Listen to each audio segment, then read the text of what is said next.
Coming to you live from a tent at the bottom of a pit we hastily dug at the bottom of the garden.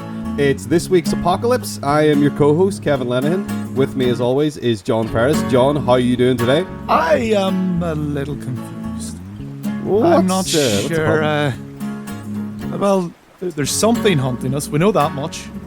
Yeah. It seems otherworldly, but I don't really know if it wants to befriend me, have sex with me, or rip my spine out. Yeah, that's a concern. They didn't really cover that. Well, there was a news broadcast that basically said that a single alien has landed and is on the planet Earth. In fact, 3 doors down from here. Well, 3 doors down and across the street. So we, of course, just took measures into our own hands and thought, right, well, let's get the hell out of here. But then we didn't really know where to go, so we just started digging a big hole. And I've got a tent, so now that's in the hole. And did not anticipate there to be such bad weather. Didn't really have time to dig any proper drainage or anything, so we are having a little bit of water trouble here at the bottom of the hole. But if only these aliens were allergic to water. Yeah, that would be very convenient, but I think maybe that's flim-flam and hogwash. So we're in danger of flooding, and we need to get out of this hole, but I'm a bit scared because there's some... I mean, you want to know how to deal with the threat, as always. I know, and there's been some creepy noises just going by, and I don't know if it's the alien or if it's like a cat. You know, it's hard to tell. So, yeah. Well, we could always fall back on our usual. Oh, so what, you want to just... we'll run an extension cable down into this wet hole at the bottom of the garden, and we'll... I have a DVD player. Stick in a couple of DVDs. Okay, cool. You'll get one of them portable battery-powered ones. Yeah. Oh, man, they're brilliant. They last about 15 minutes, which is more than enough time to watch a full movie. That's great. Okay, so what DVDs did we happen to bring in our go bag there? Well, yet again, our luck is, we just happened upon the 3 movies that might just be what we're looking for. Mm-hmm. So first off, we have 1982's E.T. Ooh, E.T. the Extraterrestrial? Yes, the very same. Uh-huh. Okay. We've got 1995's Species. Ooh. And then 1987's Predator. Ooh, that's a scary one. I was about to say a complete 80s fest there, but Species was clearly the 90s though. Extremely 90s. Extremely yes, 90s. Very, very much. So I also know that there's a copy of Herbie Fully Loaded in there, but we're not going to watch that. No. That's for enjoyment. This is purely research. That's for us. That's for us in our personal time. It's for my alone time. Indeed, yes. That'll help us if we ever encounter another killer car. So, all right then, let's get down to it.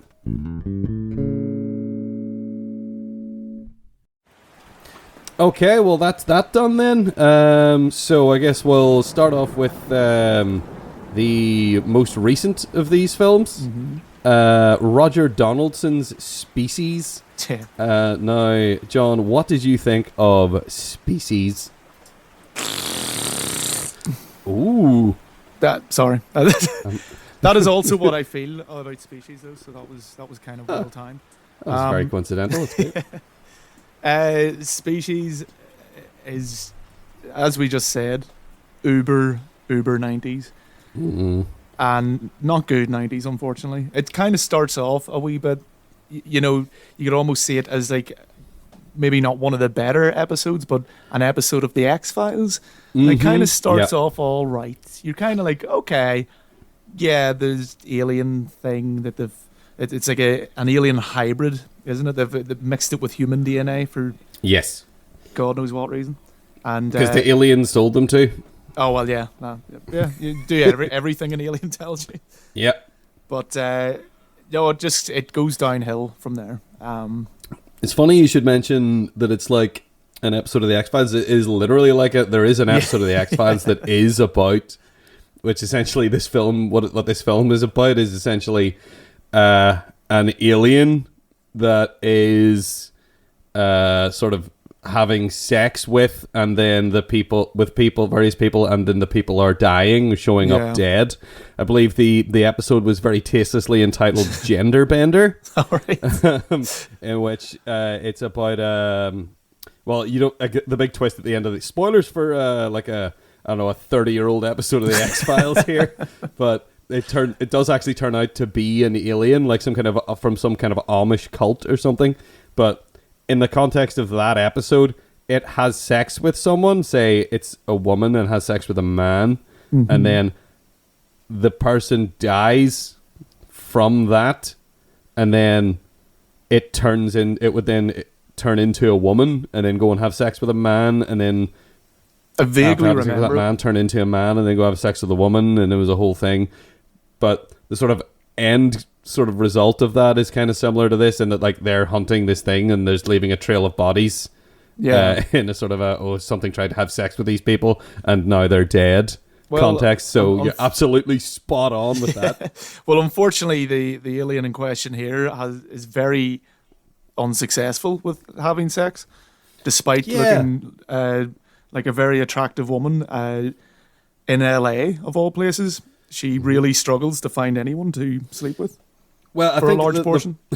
I was gonna say the term. Oh well, she's being very picky, but that's not really. That sounds fair. She is at one point, and even then, that's kind of silly as well. Or well, not silly. Like she senses that this person is diabetic, and then doesn't want to sleep with him because that's like doesn't want her offspring to have any problems and stuff like that. Yeah, so it's just like they have some throwaway line about that, like they have some serious jumping to conclusion moments that the scientist lady from CSI does here and there about just like, I think it's this based on very little. Yeah, she's the molecular biologist. Indeed. Which means that she knows all about I don't know, anything that they need really for her. It's to a know really about. weird team that they assemble to. So basically, we should give like a kind of preamble about the beginning of it, where they have this young girl in like a glass case. It's very Fifth Element type thing. The same kind of enclosure that they put. Mila Jovovich's character, whose name escapes me at the minute. They build her in it. Yeah. And then they decide, this is too dangerous. Where's the cyanide? And we'll just pump that in. Big, terrifying, huge canisters of cyanide that look like full-size fire extinguishers. Seems a bit much to me. And like Ben Kingsley is the kind of main guy. It's never really... Do they give him a title or anything? Like, is he a professor or like he is. They address him as Doctor something. Yeah. So he's kind of in charge. Very much so in charge. Yeah. And he gets some of the worst lines in this movie as well. And he's doing his great American accent, which is, I kind of like his American accent, because it feels like a harsh criticism on the way Americans talk in some ways.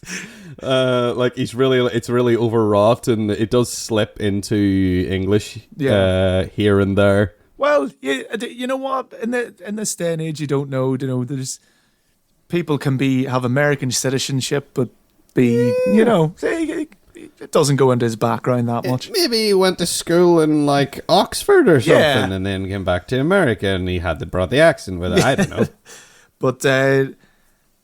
So the alien is called Syl, and she manages to escape very easily. She does. She just puts her fist through the very bad good glass. Yeah, played by a very young Michelle Williams as well. Yeah. I recognized her immediately. And then was like, "Who's that?" Yeah. But I knew her face, and then looked up. I was like, "Oh, right, okay." She's a legitimate actress. Yeah. And. She easily manages to escape this facility because all the guards must take the same tea break. They all come running out of the same room. Yeah, they do. They're all in the same little break room that they all come running out of, so they all can't. Yeah, they've no one watching the perimeter. Also, all of the scientists die because they accidentally cyanide themselves while she's escaping. Yeah. Oh, there's no precautions taken whatsoever. No. No perimeter guards. There's a train going through. There's nothing. Yeah, they're really close to a train line. Yeah. They didn't situate this secret lab in a very secret place. And they really struggle to kind of follow her as well. They're just like, she's on a train. Oh, wow. They're like, oh, no offense. And then they get to a train like, well, she could be anywhere, I guess. We'll have to wait for bodies to show up. Yep. Which is exactly what they do. Yeah, they do. They assemble their ragtag group of random people. Do you want me to go through exactly? Well, I don't have the character names, but you can give us an actor, and the profile of the person. Yeah. Come on. So the first one that you get introduced to in his own wee kind of scene where he's like talking to a psychiatrist is Forrest Whitaker's character, who is the empath, who suffers all the same things as every movie and TV empath, in that they have the selective empathic abilities, which, they'll only work when they need the story to progress. They will not when work. It's convenient for the plot. Exactly. Yes. It's like every Counselor Troy. Yeah. It's like Counselor Troy in Star Trek The Next Generation. Every 5 minutes I was expecting him to turn to the group, hold his hand to his temple and say, I sense great pain. Yep. I sense great anger. No shit, Troy. I'm being choked to death. Yeah, there's a point where the car that they know she was in has been abandoned, and he sits in the car, and then he points, and he just says, she walked. Yeah. It's like, well, yes, of course. She got out of this car, and she walked. And there's also on the train, not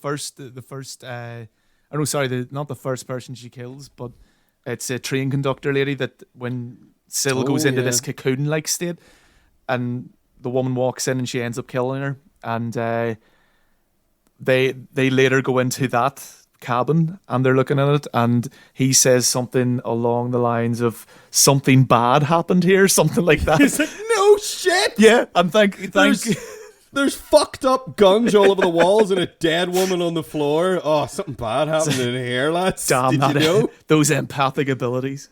Yeah, so she's not the first person to die. In fact, the first person to die is a weird rapey hobo. Yep, rapey hobo. She sort of folds over. Yeah, he gets completely mangled. Like, he gets killed in a way that I actually appreciated. I felt like applauding. Yeah. But I think they felt that way too because they show his corpse like 3 or 4 times, and I feel like every time they showed it, they made it look slightly worse. Yeah. But the rest of the team. Mm-hmm. So I don't know what. So we've got. I don't know Forrest Whitaker, the empath. Now his character is named Dan. Oh, okay. Oh, you've got the names. I remember him being called Dan. I don't know what his second name was, but people refer to him as Dan. Yeah, I don't think it matters either. Yeah. And like it's such a weird ragtag group because then you have an anthropologist who's played by Alfred Molina, or a lot of people recognize him from the Spider-Man. Yes, he's Dr. Octopus. Dr. Octopus.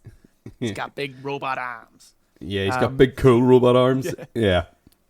You've got, as you mentioned before, the lady from CSI, who is a molecular biologist. Her name's Marge. She's Hellberger or something. Yeah, I kept saying Marg because there's no E on the end of Marge in her name. But I'm pretty sure it is Marge. It has to be Marge, right? She's not called Marg. Maybe she is. Maybe she's like Swedish or something. Marg sounds more like an alien name than Syl. Yeah, she should be the alien just playing herself. She's Baker. I think they call her Baker. Yes, yeah. Dr. Baker. And then you've got nondescript hitman mercenary. We don't really know what it is. Played by Michael Madsen. Yeah, I feel like they imply that he is like some kind of wet works type government black ops guy that is also sort of freelance. Yeah. Like, I guess, like Martin Blank in Grosse Pointe Blank. Yeah. In a way, he dresses like him a little bit too, actually. Is that what you're going on? I'm just going on. Yeah. Like this. Now I'm just wishing I watched Grosse Pointe Blank instead of Species. Yeah, so they get this team. Mm-hmm. Don't really know. So sorry, let's go down through it. So they have a psychic. So we've established that psychics exist in this world, Yep. but it's just this one guy. So we've got a psychic, we've got a murderer, we've got an anthropologist, and a molecular biologist, which apparently means everything scientist. which again is a very big movie trope. Any scientist can do anything basically related to science in any way. Yeah. And then we have Ben Kingsley, who's just super evil, but not the bad guy scientist. Yeah. Yeah, he could be an everything scientist as well. He's fairly antagonistic, but yeah, you're right. Yeah. He's not the villain. Syl is. Yeah. Syl kind of starts off as kind of, you kind of feel sorry for her and things like that, and by the midpoint of the movie, you're kind of like, yeah, I don't care about you. And I don't know if that's just the bad writing or it's just maybe it was their intention, but they kind of give up on it. They want us to initially feel sorry for her, and then I feel like they either forgot halfway through or they did some rewrites at some point, maybe. Well, and when they were doing the rewrites, they just completely neglected that. Yeah, it's probably more likely the truth than anything. Yeah. And so when she comes out of the cocoon from the train, she is an adult now, played by our good friend Natasha Henstridge. Oh yes, a classic on this show for her amazing performance in John Carpenter's Ghosts of Mars. Yep. Oh, we get to talk about John Carpenter briefly again for a minute. I think he's been mentioned in every single episode so far. It's fair enough. We 100%. haven't done much yet, but it's... No, but it's 100% me. I'm just bringing him up, and any excuse to talk about John Carpenter, I will bring him up. And they kind of just before before she kind of goes into the cocoon state, there's an effect that like she starts seeing things kind of coming out of her skin and things like this, and it was really annoying because the special effects starts off very good whenever it's when it's not CG, and when it's practical when it's practical, yeah, and as soon as it goes into the CG, it's just instantly you're taken out of it, and it looks woeful. I mean, don't get me wrong, it's 1995, so it's the CG isn't going to be great anyway.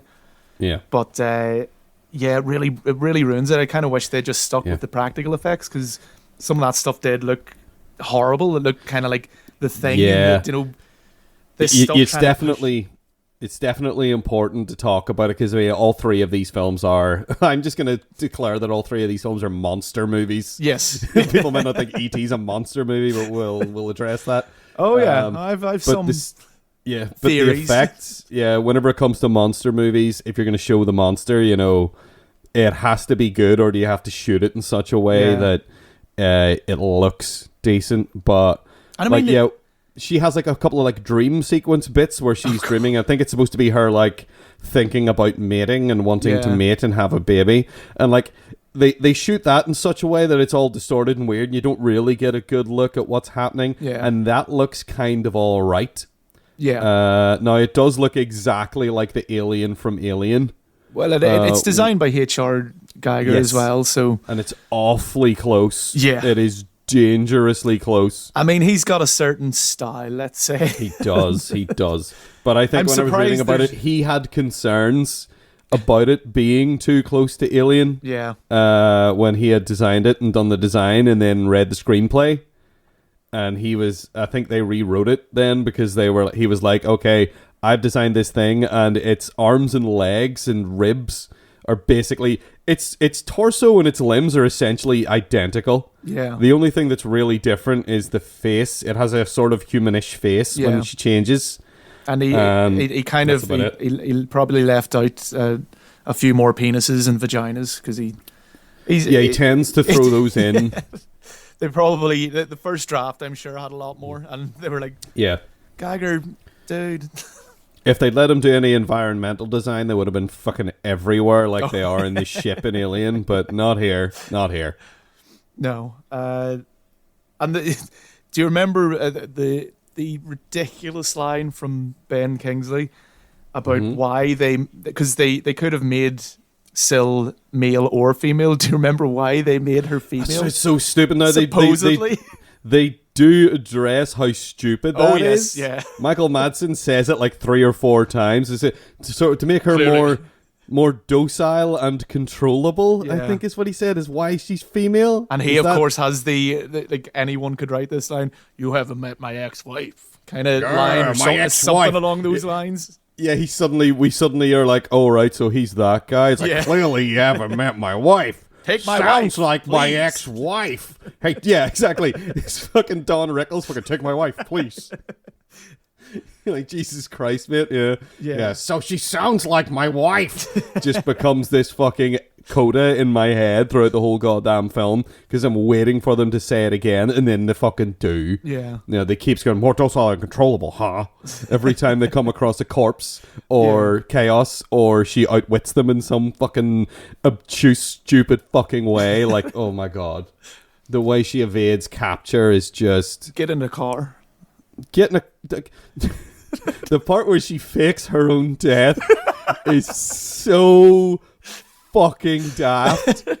Like, I love that she goes to the trouble of like, she cuts her thumb off, which regrows instantly. She's got the replacement person to... She's got that poor woman strapped to the bed that she chops the other fingers off of. For some reason. And then they instantly like go, oh, we found this thumb. It must have got trapped in the car door. It must have got caught in the door as she tried to escape. I don't know about you, John, but the number of times I've lost a digit trying to just get out of a car, I couldn't count because I don't have any fucking fingers left. Yeah, this is why I don't drive anymore. You can't because you've no fucking fingers because every time you open the door, you lose a fucking thumb. My Holy bloody shit. stumps can't grab the steering wheel. So she has this entire woman in the car, right? Yeah. And then I guess the thing is that like she deliberately puts the thumb somewhere where it won't get burned up by all the fuel that she's got in the car for some reason that they don't question. Well, they shoot missiles at it anyway, so she didn't even really need that. No, but she was, wasn't taking any precautions here. She was taking ample precautions. Sorry, yeah, that's actually what I meant. But yeah, even before that, like Syl has this movie makes you want to move to LA because before all this, when she's just like wandering about with like random cash in her hands, everyone's really nice in LA. The dress lady like goes, oh, don't be flashing that cash, and like. She makes sure that she pays her the exact amount and gives her the exact change and all. And then the motel guy, and if I've learned anything from movies, which I have almost exclusively, is that motel owners are the most dangerous, creepy people ever. Every movie set in and around a motel. Yeah, there's always something odd about them at the very least. I mean, I don't know, did Psycho start that, do you think? Is it Norman Bates? Is he like the proto motel owner? You know what? I don't know, but it could have. I'm sure it didn't help. It's like we don't live in a part of the world where motels even exist. No. So we don't have a real world comparison. No, for like whether a B&B or not people, maybe. Like a B&B. B&Bs are. I feel like B&Bs are actually nice usually though. Yeah. Like it's usually like a nice old house. And you get like a lovely sort of bedroom and everything's very like old timey and antique-y in a B&B. Whereas in a motel, it seems like it's just, here's a box you can fucking sleep in with a dirty bed and a vibrating mattress. And don't look at that wall, but see that hole in the wall? Don't worry about it. Don't pay any attention to that hole in the wall in the bathroom. No. That's for air conditioning. Yeah, but even this motel owner is super nice. Even this incredibly attractive woman goes up to him and says, where can I find a man to mate with or something along those lines? And I instantly thought he's going to go, oh, there's one right here, and be real creepy. But I kind of felt sorry for him. It's like, he clearly was just sitting there going, oh, she's out of my league. And went, there's a nightclub down the street. I guess you might try your luck there. Yeah. Don't forget your credit card. Yeah, don't leave your credit card with me. Here you go, lady. Yes. And then And then, as we mentioned, that car, the car runs out of petrol because she's too stupid to get petrol. And then she goes walking and she gets knocked down. And the only asshole in LA who does the hit and run, he speeds off. But then instantly, this nice rich man finds her, pays for her hospital bills. You know? Oh my god, yes. Oh my god, the most supernaturally nice man in the world. LA is just brilliant. I'm going to move there straight away. Well, as soon as humanly possible. As soon as we deal with this alien. Yeah, as soon as we get this alien out of the way and we can get past the barricade at the end of the street. Yeah. I'm just going to carry around a load of cash in my hand and just everyone's going to be super nice and yeah. They're going to give you great advice on where to go and what to do and how to stay safe. Yeah. Yeah. So anyway, during this whole time, the nightclub, we mentioned Robbie, who she meets up in the nightclub. He's the diabetic. He's the diabetic man that seems super nice. Yeah. But then he gets instantly rapey. He gets pushy. Yeah, well, He certainly gets pushy. I'll say that for him. And then he dies in a way that's...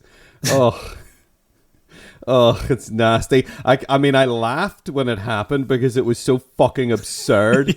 It looked like one of the comedy sort of effects you get in like Nightmare on Elm Street, in a dream sequence. Yes. Like Freddy's tongue doing something.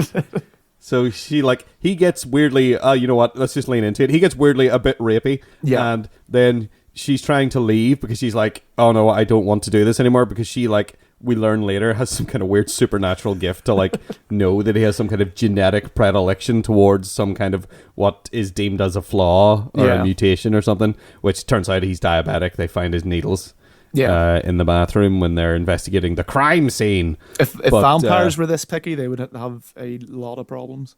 I know. Or maybe vampires are actually, like, reverse diabetics. Their blood's all sugar, and that's why they have to drink. They need to dilute it with regular people's blood.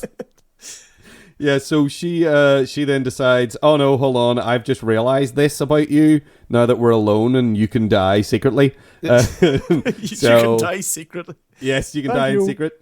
Yeah, so then he's like, no, you have to stay and you're a tease. And then she's like, and then she's just like, right, okay.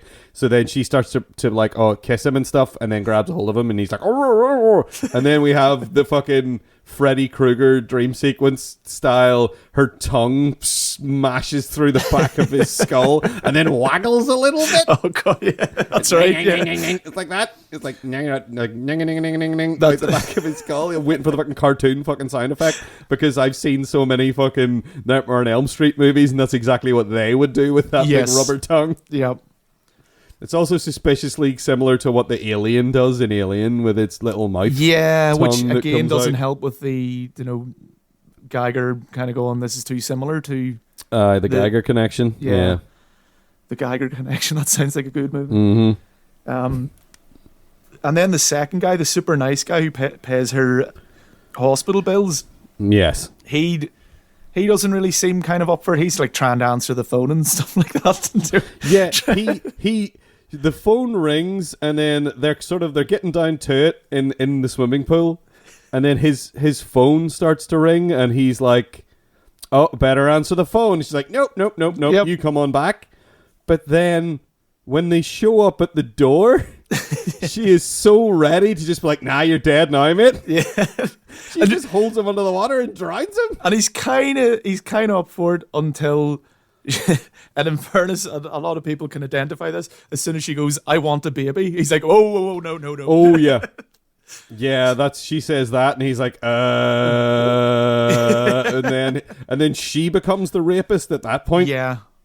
Yeah, it's like, little gender role reversal here. Yeah. Which is cool, but unfortunately it's in this film, so... And then this is the first time you kind of properly see her as the Geiger monster, that's called. Yeah, she changes in this scene. Yeah. Even though she seems like she's super strong otherwise. Yeah. Anyway, even without those changes needing to be necessary, but fuck it. It's kind of cool when she does turn into the monster, do some monsterism. Yeah. Here, and then holds him under the water, and you're like, and she has the fucking I don't know why they decided to do this, but she's got like nipple tentacles. Oh yeah, that comes in later. Oh god. Yeah, Strangling. that she uses them effectively later, but you see them come out now and then throughout the runtime of the movie. Yeah. And in this scene, and it's not like she uses them to like grapple down a building.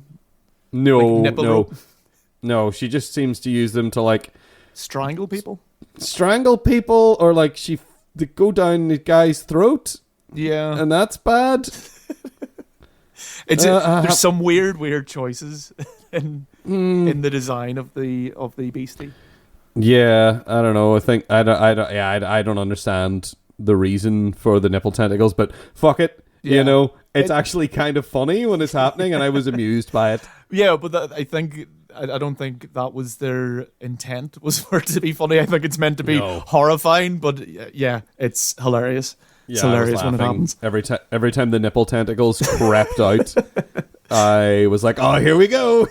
And it's really weird, like because once our little ragbag team of investigators go into. I love that you said. You see, I assume you meant to say ragtag. I love the fact that the ragbag is even worse. I yet again pronounced something completely terribly, but yeah, that's fine. They're like ragtag to me implies like likable scamps, whereas I don't think they're likable, so they can stay in the fucking ragbag. So that like once they go into the nice hospital bill paying guy's house, going after Syl. She kind of focuses on Michael Madsen's character then, because she wants to, and the reason I'm bringing this up is because she has this weird dream about him that's kind of different from her other, like, you know, alien sex dreams, where it looks like an Enya video or something. It's like her with her arm outstretched and him just kind of looking like he's lost as he comes to this door. I forgot about that. With this like blue light showing, and it's so weird, and it goes on for so long. Yeah, I guess it's to imply that she's decided that he's her ideal mate. Yep. I suppose. Bad news. And like she doesn't want to fuck him to death. Oh, right. Well, yeah, okay, yeah, because she never gets that far with him, unfortunately, but. No. Or fortunately. Unfortunately. Unfortunately. I couldn't care either way. No, well, that's true. It was like a very non-committal, unfortunately. Yeah. Unfortunately, I guess. Yeah. So she like tracks them down, and they all think that she's dead because of the aforementioned car explosion. Her amazing death faking with her thumb and the other poor woman and burn. Yeah, it's so dumb. But then, and again, we've got the selective empath abilities. The whole, like, from this point on, he's just borderline amazing or useless, depending on what they need. Yeah. Where, like, he goes outside and you've got the hobo jump scare and then the Syl jump scare. It's like, surely he should be able to censor. Yeah, he's supposed to be this. He said, "I'm empathic," and then like he should understand her intent or something, because he seems to understand her intent whenever she's left places. Yeah, but when she's like right there, literally right in front of him, he doesn't get it that they're being deceived. I mean, later on, he start after the fact. Yeah, he's sort of like, "Oh, I don't know, guys," but that's like when they're getting hammered in the hotel bar in celebration. And there's like a whole cave system below this hotel as well. Yeah, conveniently. Look, they do sort of seed that earlier in the film by having a news report about an earthquake, because that happened. There was an earthquake on the news. I thought you meant species actually happened. I was about to go, you are full of shit. No, this actually happened. This actually happened. It's a documentary. It's a mockumentary. Thank you very much. So, earlier in the film, they do seed a sort of there's been bad earthquakes. LA has got bad earthquakes. And you got the news and people going, ah! And some places are on fire a bit. And then it doesn't come up again. It doesn't come up again until they go down. She has sex with, she dyes her hair. Yeah. So that they don't know. Because literally the only thing they know about her is that she is pretty and blonde. But that's it. And the other thing is, the only one who actually gets a good look at her is Forrest Whitaker's character. Yeah, because he's face to fucking face with her when they do the whole, oh, I'm going to lead you on this wild goose chase to fake my death, so you see it. But Michael Madison still has this like scene in the bar where he sees the back of this blonde lady and he's like, oh, he goes up and turns her around. And he's like, oh, sorry, I thought you were someone else. It's like, you don't know what Syl looks like. He didn't see her face. No. But he somehow looks at this woman and knows it's not her. You don't have tentacles. You don't have big scary tentacles. I'm assuming I guess. she has tentacles coming out of her eyes. Yeah. He has no reason after he turns that woman around to say that it isn't her. Yeah. At all. Maybe he knows that woman. So yeah, but doesn't make a mention of the fact that he knows. It's just like it's an unspoken. Oh, it's you, and then he just walks away.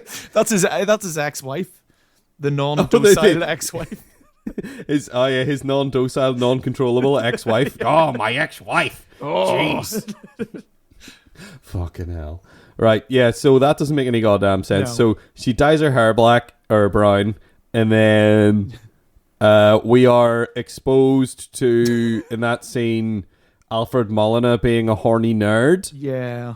Which it suddenly just happens out of nowhere, just to justify him going up to his hotel room with a strange woman. Yeah, I think plot device. He doesn't go. He doesn't go up to the room with her. He literally goes into his room and she is there.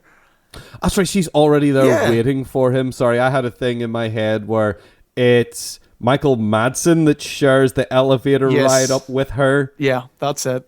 But he sleeps with the microbiologist lady because they've been flirting this whole time. Yeah, he has sex with CSI. Yeah, he has sex with CSI in a really awkward sex scene that we see a bit of that I would rather not. No. I always find it... Well, I mean, this whole film is exploitative as fuck. Oh, yeah. I mean, it's just like, here we got this model who wants to be an actress. Let's put her in a film and get her to take her shirt off as much as possible. Yeah, that happens quite a bit. Yeah, which seemed to be the whole point of making the movie in a lot of ways. I think the marketing around the movie really lent on that as well at the time. Yeah. Which is rough. But so he has an awkward sex scene with her, and then the alien lady, goes and breaks into Alfred Molina's room. Mm-hmm. And then he comes wandering into his room and is like, oh my god, it's a woman in my room. Yay! And then doesn't really think about it at all. No. And despite them dealing races. with Syl this whole time and knowing everything about her and, she's not blonde. Clearly not an alien. Yep, that can't be her. Can't be her because she's not blonde. But she is this weird, this woman who is inexplicably in my room and just straight up being like, let's have sex.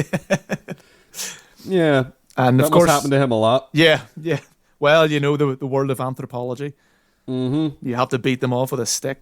It's rock and roll lifestyle. And so he, once they do the deed, she instantly kind of turns around and goes, oh, I can feel it. She knows she's pregnant, and it's like her life cycle anyway seems to be, she grows up very quick and it's accelerated because it's convenient for the movie that way. And so then kills him.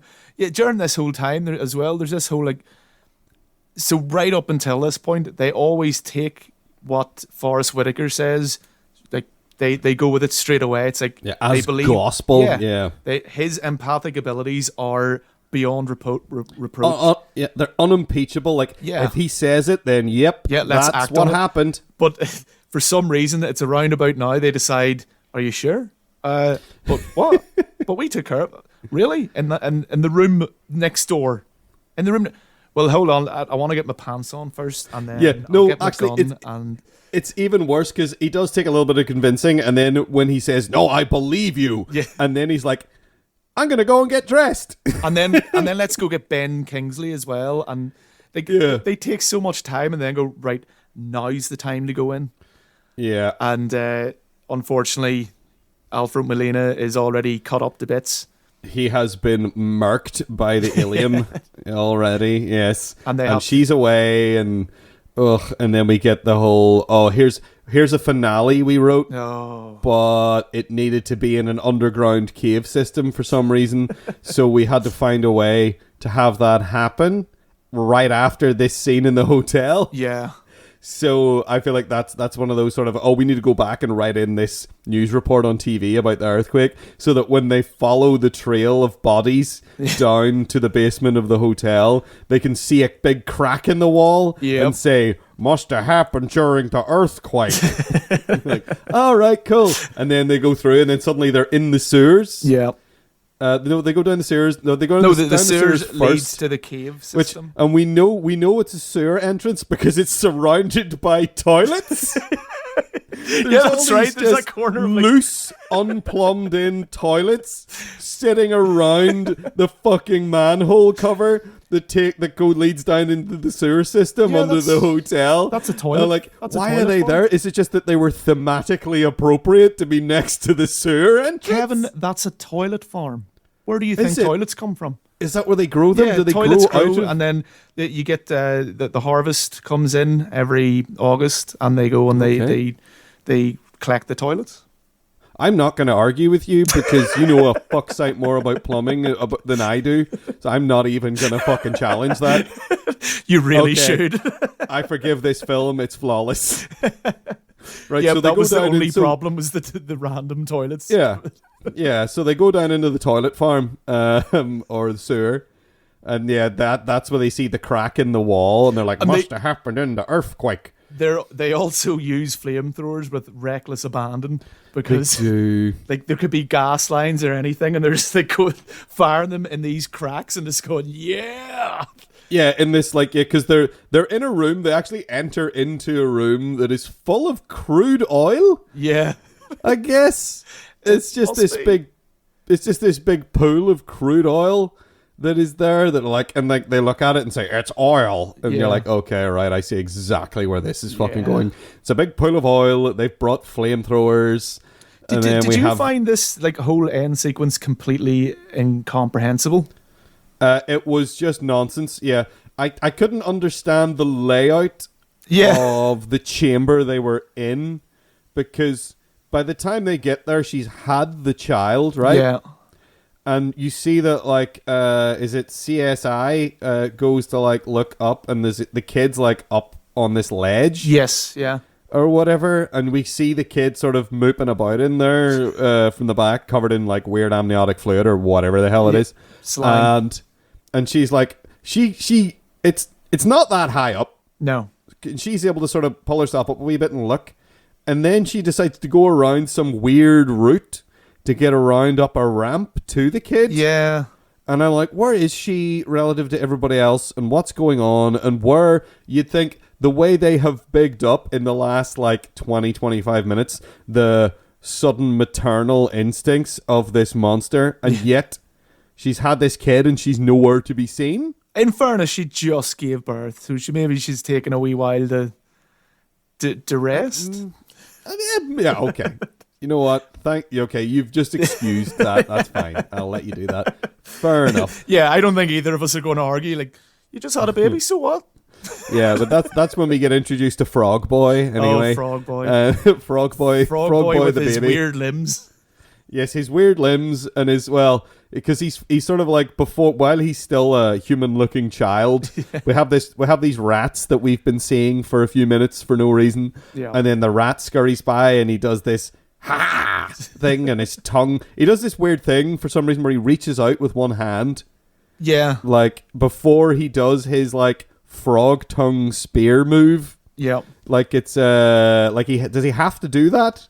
Because every time he does the frog tongue, he reaches out towards what he's frog tonguing. Yeah, I'm not sure why. I find that weird. Yeah, I don't know why. I guess it was just to introduce some tension at some point, maybe. I think it's so when the Forrest Whitaker, because he gets up into that area, that he's going to be attacked. I think because it's literally the kids now. Yeah. We saw the kid reach out his hand before and then do the tongue and kill the rat. Yeah, and now literally he's reaching out seconds his hand before. They don't Yeah.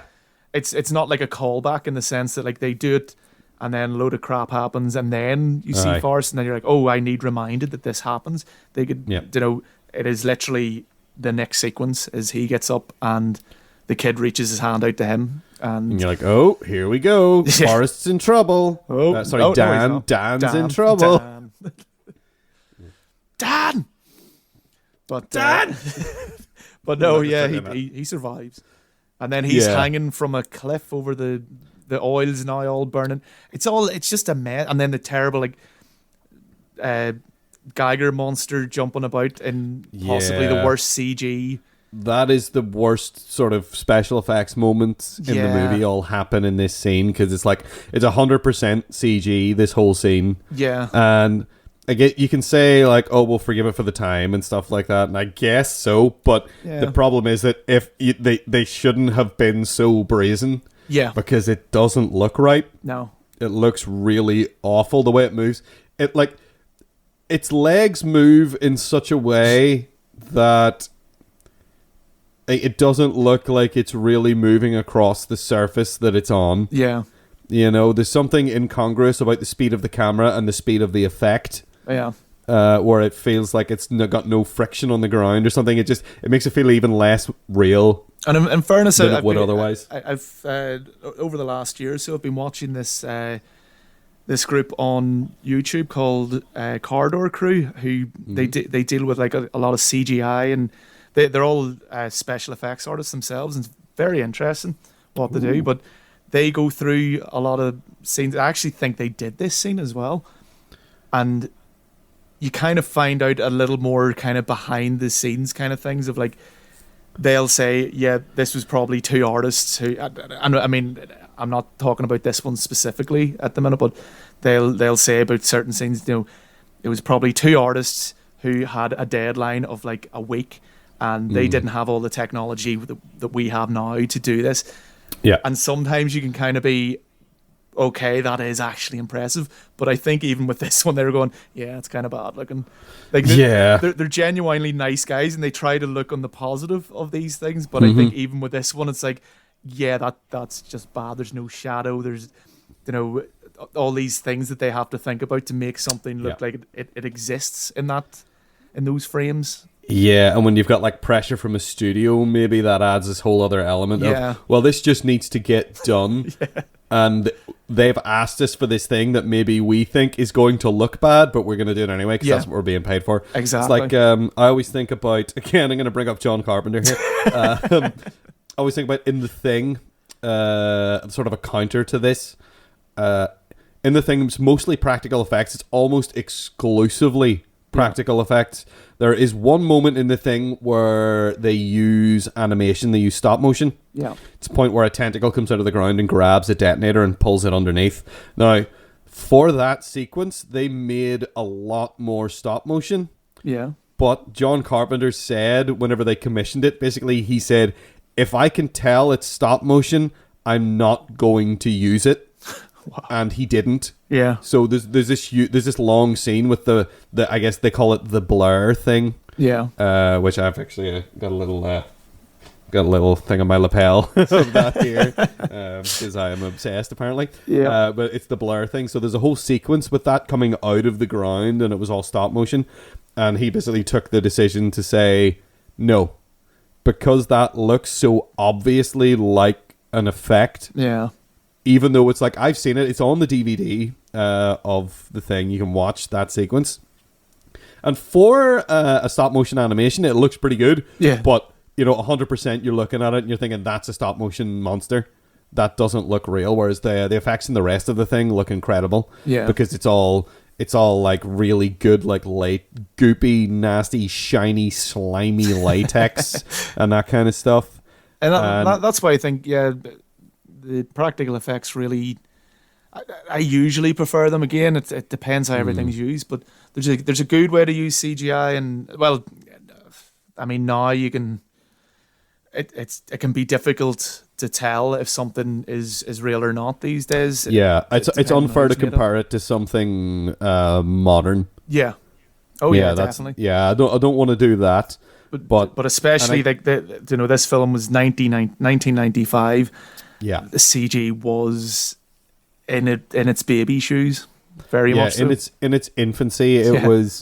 It was being, we had just gotten past Jurassic Park at that point, which used a lot of practical effects, but it was a game changer when it came to using a lot of CG in a big cinema blockbuster movie.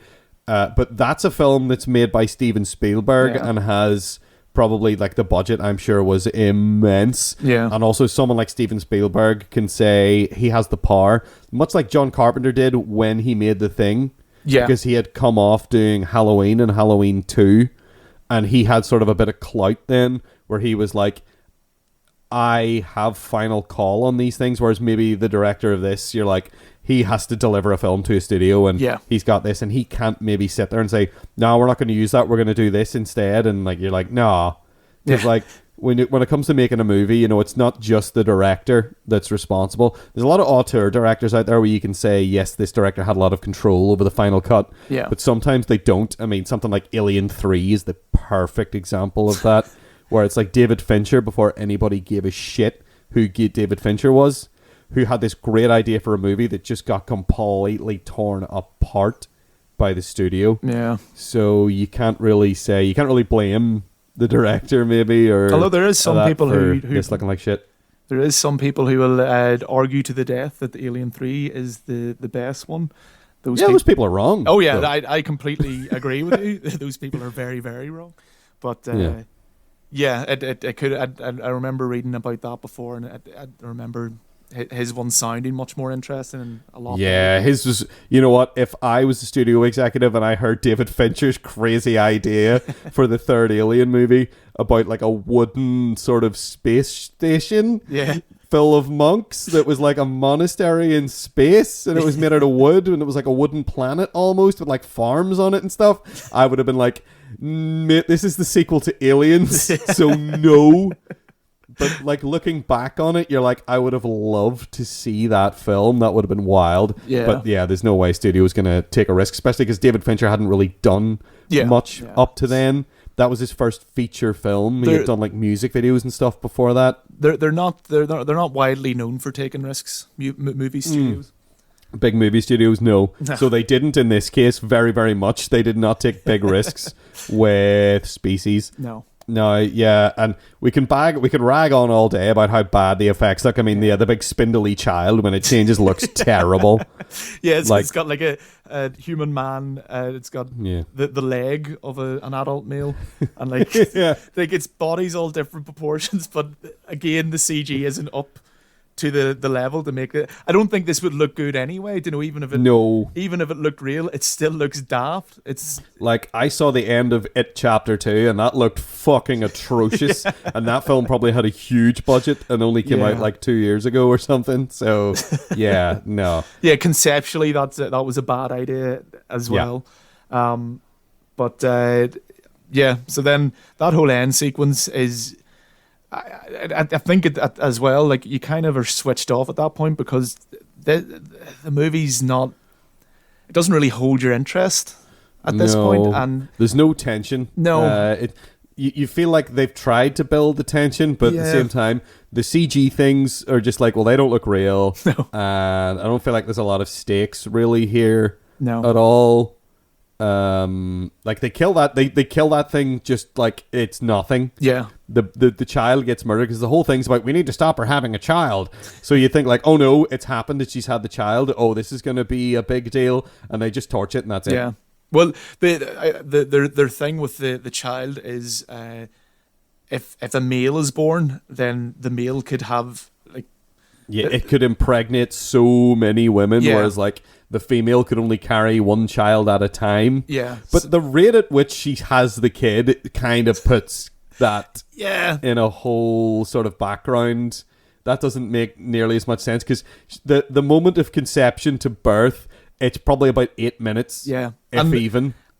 But I think it's more to know that she's that hideous that she can't get laid, so there's no danger of that. I mean, it took her the whole movie to get laid, and that was by a nerd who he was desperate. Natasha Henstridge the days to get laid in LA, which is the most. Yeah, hold on. That's maybe the most unbelievable part of this movie. Yeah, fucking stupid shit. Yeah. Conceptually broken. Yeah. That's why they have to gin up those reasons of like, oh, she didn't want this guy because he was diabetic. Yeah. Or we interrupted her. They're drawing it out that way. Yeah. And then because what would happen is she would get off the train, she would go anywhere and just be like, that guy'll do. Yeah. And that would be the end of the movie. Yeah. I imagine in LA there's a lot of very overly confident males who aren't diabetic. Yeah, all these dudes that work out and are like, I'm gonna be an actor. Yeah. Those people, they're fucking 10 a penny in Los Angeles, I am certain. But no, it takes her ages to find somebody to have sex with. That's crazy. It's nonsense. Absolute contrived nonsense. And now, as if this movie can't get any worse as well, the very, very end scene is a rat that gets possessed or it gets infected with. I guess what's they left don't of her. imply at any point before this that it's like a disease or a virus or a transmittable thing. I mean, it's a genetic thing that they made and they're afraid of it breeding. Yeah. But what happens is a little bit of tentacle is left over. This might be her nipple tentacle. Indeed, it could be. I don't remember exactly where the tentacle comes off of, and I don't care to. But all we need to know is it's a bit of a tentacle of one of the beasties. Yeah. Either the boy child or the scary woman. Mm-hmm. And a rat, you see the rat dragging it away and then nibbling on it. And then we have a little sort of, the rat does this sort of turn to camera. And then its tongue shoots out toad-like the boys did, and spears another rat. Yeah, it didn't have to reach out his hand though, so it didn't have to reach out forward. No. Even though it was definitely a puppet, they could have totally done that. So rats are better than children then. Yeah, indeed. Rats are more subtle. Yeah, certainly than child actors. It's the only thing they got right. Indeed. So. Yeah, and they're doing that. I think they were doing that to seed a sequel. Yeah, I want to got sequels. And then they did have a sequel, but it has fuck all to do with that rat. Really? Oh, right, because I noticed that Natasha Henstridge is back in the sequel. Or, she is. The cover art. It's but I haven't watched it, and I have no. It's a different Sill, because you know the way they do this thing at the beginning as well, where they're clearly like, oh, we're priming for a franchise here, where they do this we made 100 embryos and injected them and we lost 96 of them. Yeah. We lost 97 of them, and then they let one grow and then they froze 2 embryos. Yeah. So they have 2 other Sills in cold storage just in case they need to make species 2 and 3. Now, I haven't seen 3. I don't think she came back for the 3rd one. No. I think it's a different lady. Oh, right. But there is an alien lady in the 3rd one, but I don't think it's Natasha Henstridge. But they maybe try to play it off like it's her. Yeah. I don't know. I didn't want to do that to myself and watch the 3rd species just movie, when you mention all that, we completely skimmed over, and I had to drag us back into this. Oh, please. Because it's one of my most hated kind of. It's this real forced drama scene where at one point they're messing about with what they found in the train, and they bring it back to the lab. And the one moment of tension in the entire film that just gets dragged on for fucking ever, but and it's they ruin so the forced tension. As well. So they go in and they're messing about with this. They're trying to inject this cell, or so God knows what they're doing. Their plan is this. It's, well, she is a hybrid of Ilium and Mam, right? So she's 2. She's people and she's scary alien together. And then they're like, well, what happens if we just inject scary alien DNA into the ovum? Without doing the rewriting the fucking gene with half human DNA like the aliens told us to. Yeah. Like that's what they're trying to do in the chamber. Okay. At that point. Yeah. That's the I plan completely right forgot. Because all I remember is that everything about this chamber is so badly thought out. I know. I was enraptured at this point. I was following everything because I wanted to know where the fuck they thought they were going with it. Well, because this container, the camera breaks, so the microbiologist lady, Yeah, and they have a really contrived reason to get two of them in the room. It has to be two of them. And she can't even do it on her own, apparently. so contrived that she goes, "Oh, this happens all the time," and they don't want in to my send lab where I do whatever it is I fucking do in my infinite fucking I just know everything about science job. Yeah, and then Ben Kingsley doesn't want an engineer to do it because it's like, oh, this is super secret. Yes, he doesn't want anyone else knowing about the super secrets, even though the thing that they're doing is microscopic and they would never fucking know what was going on in there unless they had laser eyes. It's like any job. Like, you just go in and change the camera and go, oh, whatever. Yeah, and like the reason that the whole sort of, oh, we need two people to change this tiny camera over, which I'm still not sure why they needed two people, but they just wanted to have Michael Madsen and her in the room at the same time. And then everything about it, so they take these screws out to get this case open, and the grate on the floor is designed so that it's bigger, the gaps are bigger than these screws. So only just big enough to admit the screws, yes. And there's no way to lift them. It's like, no. Well, what idiot designed this? This architect needs to be, well, maybe not shot. That's a bit extreme. Maybe hit very hard. Yeah, and with then, a Stilson wrench. And then so the alien thing starts growing rapidly. And yeah. They're like, whoa, let us out. But Ben Kingsley, and the best thing about this is Ben Kingsley's control panel consists of a red button and a green button. Yeah, there's a good button and the bad button. The good button opens the door and the bad button sets fire to the room, and that's the only options that he has. And like everyone else on their team is sitting with Ben Kingsley. No one says a word for ages. They're all just watching this going, oh, what well. the hell? And they're until like, they please open the door. Yeah. And they're like, no, I can't. It might get out. But it's like way over there. It's way over in the middle of the room. This is a really big room that they're in, and it's way in the middle. Still sort of in this case. Yeah. At this point. Like, they can't get the screws back in, but whatever. They could get out of that room in half a second if you just opened the door. Yeah. Yeah. And they wait until there's a whole big kind of fight with it. And yeah, they wait until the room's already half on fire from them trying to burn it. Oh, it's so ridiculous. But I think that scene kind of just typifies what this movie is like, because as a whole, because that scene is so forced, and it's just like all the pieces. It's like it's like a set piece in a game or something, that one that that the game was like kind of made around, as opposed to it like feeling natural or feeling like, yeah, this makes sense for the progression. It's just this, I wanted this scene in, and everything else will fit in around it.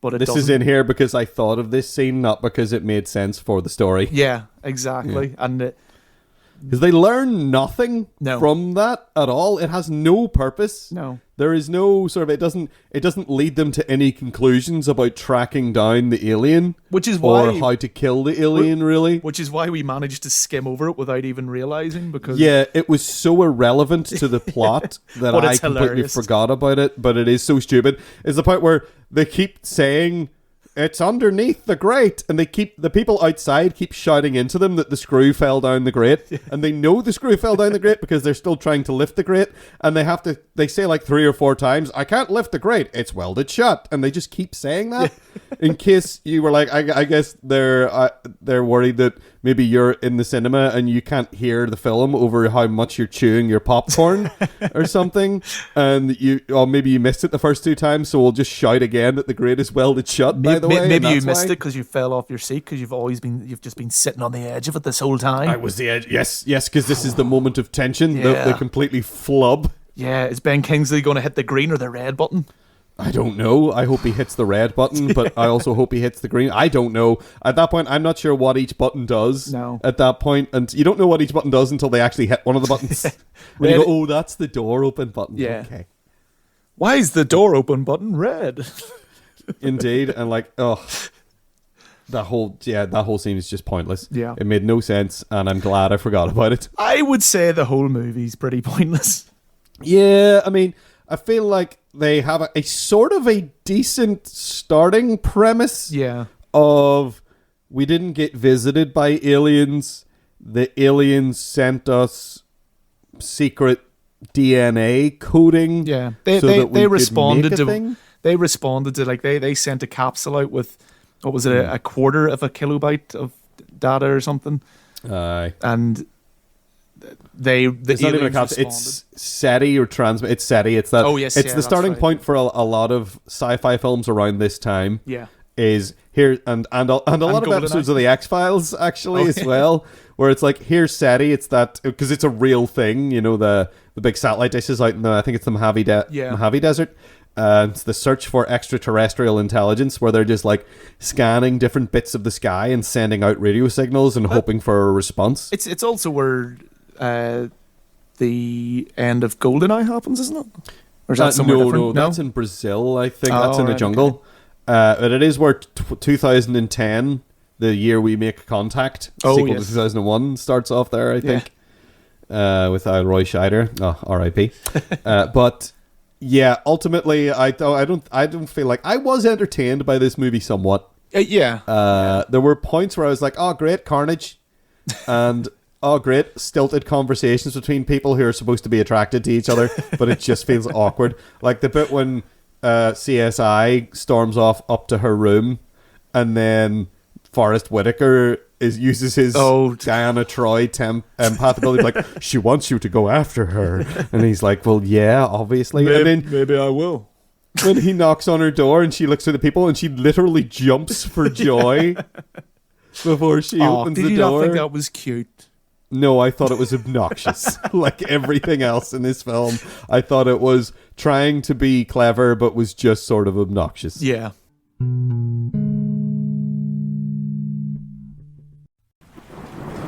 Well, the rain's getting up to our ankles now, so I think we better move on to our next film. Steven Spielberg's E.T.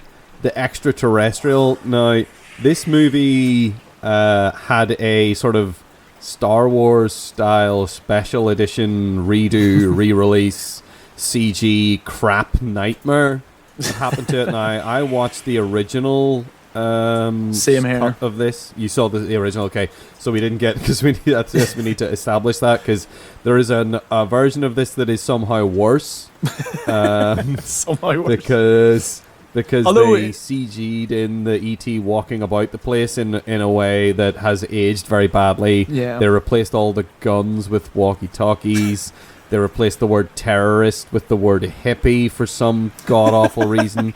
I think it was because they felt like... Because I think it was in the early 2000s, and using the word terrorist would have been seen as somehow inflammatory because there was terrorist attacks. And I guess it's, again, maybe the September 11th attacks where they maybe thought that was still too fresh in the collective consciousness of America, I suppose.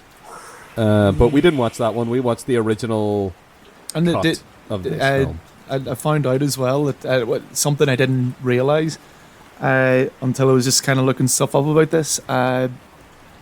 Steven Spielberg actually kind of walked back from that version. You know, he completely said, yes, do this, and it's always the way I intended, and all this guff that that they were coming out with, you know, around the time they were messing about and breaking the Star Wars films, and so tearing apart my childhood. Yes. yes. And yours specifically my childhood. I'm not actually. You know, I feel like as long as you let the original version still exist, that's fine. Yeah. But the problem with Star Wars was that I couldn't get once I became an adult, because like. The CG sort of nightmare that they did to Star Wars happened at a point like... Basically, by the time I became an adult with a paycheck who wanted to go and like buy the DVDs of Star Wars, I couldn't get the good version anymore. I must have missed you becoming an adult. What? I must have missed you becoming an adult. Yes, well, it's been a very subtle transition. You definitely got taller. Yeah, I got taller. I got taller, I got hairier, and I got louder. But yeah, by the time I got to the point where I had a paycheck, and I was like, oh, I'm going to buy movies that I like, and I'm going to watch them. Yeah. Which I spent way too much money on in my life, probably. Which feels weird now in the era of just like going on and streaming something. Like the idea of going down to a shop and standing in. I mean, it is something I used to like. I used to like it in like music shops as well. You know, especially like just walks. I would spend hours and hours. And we at different points in our lives, we briefly worked in those kind of those bigger kind of chains. Yeah, it was terrible. They gave me a 30% discount, and then that meant I spent all my money there every month. They knew terrible. Exactly what they were doing. It was just like, I used to go around then if the sale was on, especially, and you would hide stuff, and you would keep stuff in a wee box. There was a wee box under the checkout. Yeah. That you would just be like, anytime anything cool came in, you'd be like, oh mate, is this like a reissue of Pink Floyd The Wall? I'm gonna fucking put this in here. Look at how fancy the box is. It's got all these see-through things you can take in and out. Awesome. Yoink. And the pay in those jobs was not great, so you were living on pot noodles for about a week after. Beans. I didn't like pot noodles. I was a beans and pasta man. Pasta. I would pasta buy and pesto. Yeah, I would buy the big bag of really cheap pasta you would get from Tesco's for £1, and that would do me for like probably the entire week. And like a jar of red pesto and a jar of green pesto, so a bit of variety there. Yeah, of course. Maybe some chili powder or some paprika, and then that would be all I would eat. One time I had that for breakfast because I didn't have anything else. But you had some really good movies to watch. I had some, man. Oh man, you got to watch those DVD extras, man. That's what it's all about. I got that Howlin' Wolf compilation. That'll keep me alive. Yeah. So as someone who like had a hell of a lot of like physical media and stuff like that, and wanted to have these films and watch them again, it only becomes a problem when they replace it. Yeah. When they take one away and substitute we think this version is better. Yeah. And oftentimes sometimes they're right about that with, say, the subsequent Blade Runner cut, because the cinema version of Blade Runner is a bad version of that film. But every subsequent cut of that movie, I think, has been better. But you can still get, you can get the director's cut, and I could still go and get the director's cut or the final cut of Blade Runner. The final cut has a load of cuts in it, though, doesn't it? There's options to watch a lot of different versions. Yeah. In that, or that's what I thought, but I never got that. I never got that version, so I wasn't sure. But so my problem with this was I was thinking about it in relative to E.T. because whenever I went to go and try and watch this version of E.T., I was like, I want to watch the cinema cut, but because here we are in the all streaming future, I was looking at the version of it on it was Amazon, and I was like, right, well, I'm about to pay money to rent this, and it doesn't indicate on any of the blurb or anything like that whether or not it's the one with the awful CG in it or not. Yeah. So, because I've had that experience with Star Wars before, where I want to watch The Empire Strikes Back, and I put it on, and then I'm like, oh no, it's, look at all these comedy animals and aliens in the background time. Damn you, Lucas! Yeah, and there's no way for me to know necessarily beforehand, because even if it doesn't say special edition on it, there's been 3 iterations of it since then that they haven't slapped it on, obviously, of this is different, mate. So you don't know. So thankfully, when I did get this, it turned out to be the, let's say, the cinematic version, the theater cut, the theatrical cut, rather, of the film. So that's good, because that's what I was after. So, John, what did you think of the theatrical cut of E.T. the Extraterrestrial? Well, actually, it's a bit of a faux pas there, Kevin. It's actually called Et. It was meant to be Et tu Brute. It was meant to be a whole Julius Caesar remake that Spielberg had envisioned. Of Shakespeare. That's why a lot of the same themes are in. Originally, he was going to have E.T. betray Elliot and dissect him on a ship. Nice. No, no, I might be sacrilegious of me to say, but Mm-hmm. I don't like E.T. I'm not going to fight you on that. Yes, I'm finally, going. Yeah. someone who knows my pain. I even when I was a kid, I didn't like ET. Same here. In fact, my wife, when we stuck this movie on, I again was watching it with my wife, and I was sitting there telling her all this, that I never liked it even as a kid, and she said, "Do you not have a soul?" Although by the end of it, she was going, "Yeah, that movie's not great." So Like, you know, I'm not gonna talk crap about Steven Spielberg's technical ability. no, That yeah. man knows how to make a film. Like, I have loved some Spielberg movies. Like, Yeah. I love Close Encounters. Jaws is one of the greatest films ever made. Oh, and yeah, it was and his first big movie. I love so much, so many Spielberg movies. I think most people do. Like, you can't deny he is very good at what he does.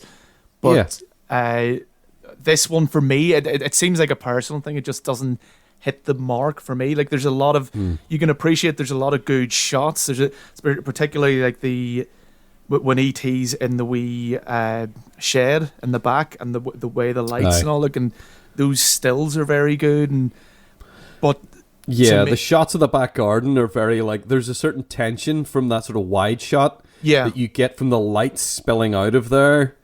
Yeah. It looks great. It looks really good. That's a really well framed shot. So Which we're you not going to expect fault nothing. Spielberg No, on that. yes, yeah. No. You expect nothing less. Nothing less. Sorry, from Spielberg. You know, again, very, very talented. Knows his craft very well. Mm-hmm. But this movie just, to me, is just a drag. It's just Yeah.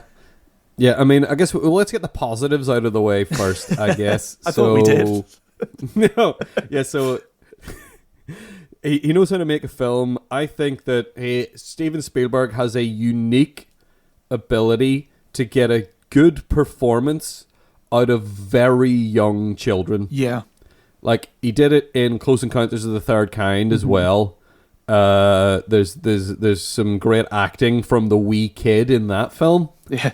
That is brilliant. He just knows how to, like, maybe, I don't know, keep a kid entertained and get them to do the line the way he wants them to do. Yeah. In some way. Like, Drew Barrymore is brilliant in this film for a kid that age. Well, apparently, she's fantastic. There's a few of her lines that are actually ad-libbed, that they kept in. Two in particular that I remember was when she mentions that she doesn't like his feet.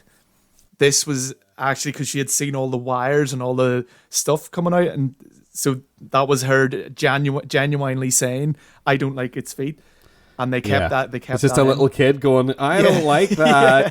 And then the other thing, which I think's even better, is when Elliot says to her that only kids can see E.T., and she goes, "Give me a break." Apparently, that was her ad-libbing, and it's like, that's amazing. It's like, that's she's just like, nah, that's nonsense, mate. And you're like, okay, cool, that's great. I didn't know she ad-libbed any of that stuff. No, well, apparently so, and I hope that's right, because I read it somewhere, and it did make me kind of appreciate those wee moments a lot more, and it helps to really. Well, again, at every scene she's in, she's very good in it. Even she runs in first time she sees E.T. and screams in his face. Yeah. But she's very good, and all the kids are good in it. Elliot is fine. He's very good. The brother's a bit older. He's a teenager, but sometimes they can be even worse than the child actors, and they're believable in their roles. Yeah, because maybe they're trying to act at that point. Yeah, they think they know something. The wee shit. Jesus. Yeah, so I think that's, like, all the things I like about this movie are that their performances are good, and from a sort of a filmmaking standpoint and like plot wise and stuff like that, you know, I don't think there's anything broken about it. No. It's just not a lot actually happens. It's very dragged out. Yeah, I find yeah. you know it labors on a lot of things for much too long, and it's just weird for me. I don't know. It's a wee bit saccharine at It's extremely saccharine. Actually. Yeah. And I just well, I think I can speak for both of us. We don't really respond well to that. No, we're bitter old men. Yeah, but even as children, bitter. we're bitter old men. Yeah, even as a kid, I was like, nah, I don't care about this. Yeah. I want to watch the Ghostbusters cartoon. I don't want to watch this. Yeah, we're kind of into kind of darker things, I suppose. Yeah, or actual Ghostbusters I was probably watching as well. Yeah. Now that I think about it, a film that I still love today. Yes. Whereas this movie seems to be, it's like, it is sort of designed to tug on the heartstrings. Yeah. In a way that I just maybe as soon as I realize that, I just become very sort of antagonistic towards a film when I feel like it's really overtly trying to manipulate me. Yeah. I mean, all storytelling is emotional manipulation in some way. Get out of my head. Exactly. Stop it, Spielberg. I will fight you to get you out of my head. So I don't like E.T. I don't like the character of E.T. because it's so just, isn't he cute? Because he's not cute. No, he looks like a boiled testicle. This came out the same year as The Thing, all right? And the Thing was cuter. And The Thing was, yeah, it's not the cuteness factor. It's that, like, I think E.T. does look scary at times. Yeah. And I guess they play that a little bit where, like, yeah, she screams out and stuff. But, I mean, if I can be vulgar for a moment, he looks like a ball bag of a turd that has a mouth on it. Yeah. He looks like a scrotum. A scrotum covered in shit with two googly eyes. Yeah, which is horrible. I'm very sorry for that image. That's terrible. Well, it's out there. But we can't take it back now.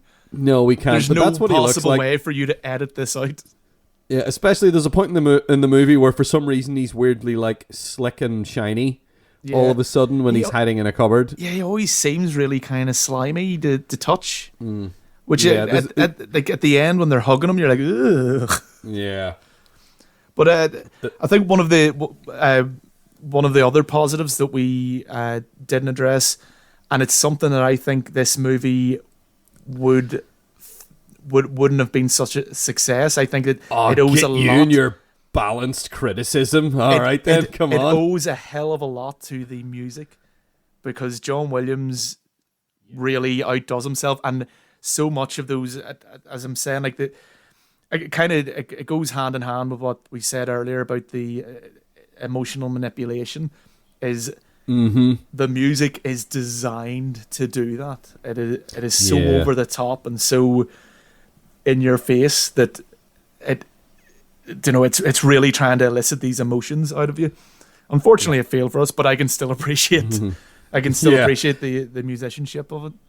Although I was intermittently, every time there was like a real grand sort of part of the score came up, I did find myself loudly humming the Superman theme tune really aggressively. Because I feel like it's that era of John Williams, the late 70s and like throughout the 80s. Yeah, like has his similar Star Wars. Yeah, he has and even you mentioned Star Wars, even the bad guys in this, the government dudes, they have like this keychain.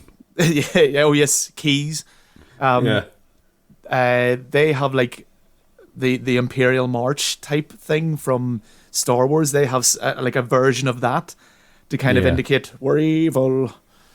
It's like it's not quite dun, dun, dun, dun, dun, dun, but it's like a few notes off it.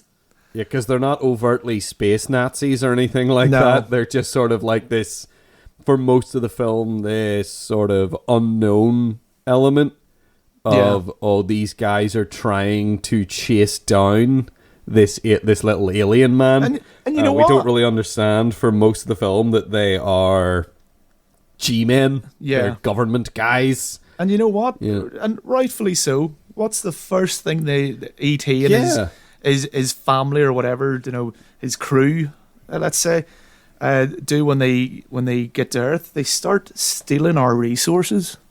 So they're up to no good. Would you say? Yeah. Would you say they were plundering Earth's resources? And I also found out that in the novelization of E.T., it apparently says that he is 3 million. He's over 3 million years old. So this You're fucking kidding me. No. Apparently so it's a wee old man. Although we don't know it changes everything, doesn't it? Because I spent this entire film with my fiance justifying E.T.'s behavior by saying that, well, he's a little kid too. No, he's so not. You're telling me that canonically, apparently so, E.T. is like older than Yoda by a significant margin. Yep. That's messed up. And is he senile then? He must be.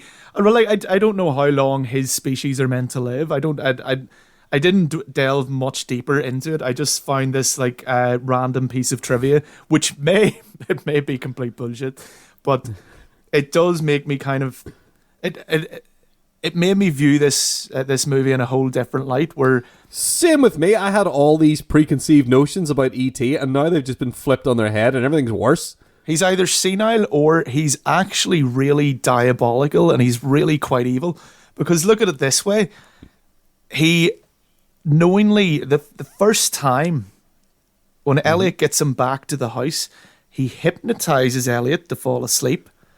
And then he's from this point on, he has this link.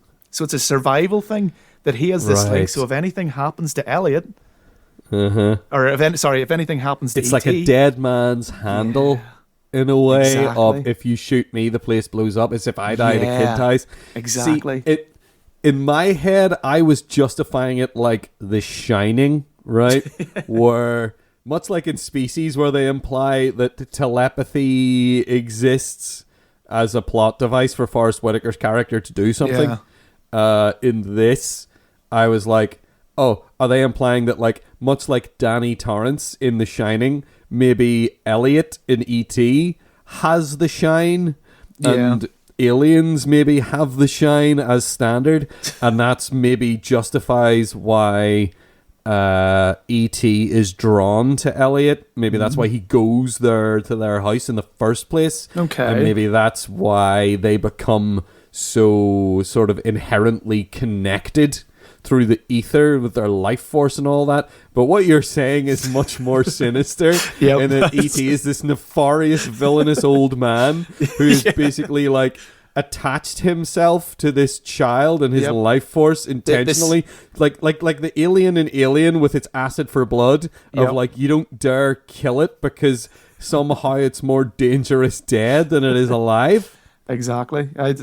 It's opened this whole new avenue of and we all know dogs can sense evil. The dog barks. The dog does not like him. No, the dog does not like E.T. Until later. But this is, E.T.'s used his powers. It's been established E.T. can hypnotize people and has these really kind of almost godlike powers. Makes the flower come back to life, and he has telekinesis as well. He can make things float with his mind. Yeah. So I think there's something very, very diabolical going on with E.T. Yeah, and he heals the boy's finger. Yeah. There's that whole thing, ingratiating himself. Yeah. Being like, oh yeah, I'll help you in this tiny way, and then you'll love me, and then you'll help me get out. See, because I always assumed his man forgot him. I think it was like a Home Alone scenario where they got halfway across the universe, and they're suddenly like, Kevin! But then maybe from their behavior, I was like, oh, maybe they've been to like 3 or 4 planets since they last saw him, and they're like, well, we don't know where did we leave him, and then that's why he needs to build this friggin' transmitter to call his mum and dad. But I guess I wrote that in my head that it was his mum and dad. There's no indication that he's a child or that there's parents, except for just the way he behaves. I just assumed he was childlike. And maybe, because we don't really see the other crew members much. We see the silhouette of the one, and it's done in a very kind of mother coming out of the house kind of, come get your dinner type thing. Aye. And I'm sure it's intentionally done that way, because instantly you do think, oh, that's his mum calling him, even though we're just basing this on our own biases and our own experiences. So maybe because when we first saw it when we were kids, that was our culture, that was our touchstone. Yeah, exactly. Because that's what we thought, because we were children when we saw this movie, and we've just invented this backstory for E.T. that doesn't exist in the film. Yep. Huh. Yeah. Wow. See, that's I do think he's up to no good. He's definitely the bad guy now. Yep. I'm convinced. These brave G-men were just doing their jobs, just trying to get rid of this. And he basically, Elliot's kind of dying at the kind of latter point of the movie, because of this shared connection with E.T. He's definitely, he's up to no good. And then he sees a way out by faking his own death and stuff. And yeah, much like Species, actually. There's a lot of parallels here. A lot of parallels we didn't think there would be going into this. No, but now they're all coming up left, right, and centre. Bloody hell. That's incredible. Yeah. Yeah. I had a lot of time to think about this. I've got my tinfoil hat on. I'm not letting E.T. read my thoughts. It's messed up. All right, well, anyway, we should probably, let's just direct comparison here then. So we've got a plot that works, I guess. Yeah. But now has this whole other aspect to it, now that you've told me he's 3 million years old. We got a technically competent film that has a plot that does make sense. Now, he does inexplicably suddenly come back to life. Yeah. They don't really explain how he just sort of dies. And they also try to give him CPR, which they kind of establish they don't really know his physiology, because they don't really know what he is or anything, and they haven't cut him open. They haven't. It hasn't shown them to really look that deeply, because, as we said, he's kind of dying at this stage. But they decide no CPR, like they would to a human. Yeah, it seems that communicates. That's I think that's just there to communicate to us as the audience that as stupid children. These people who are the government people aren't bad guys and aren't there. You shouldn't feel threatened by them because they care about E.T. as well. Mm-hmm. I suppose that's why they're doing that. Yeah. It's to ingratiate them to us. By them being like, oh no, we have to save him. And then they spectacularly do not. But then they do. But they don't know that they do. But then they still want to imprison E.T. It's still kind of implied that, they're better off getting away from these G-men.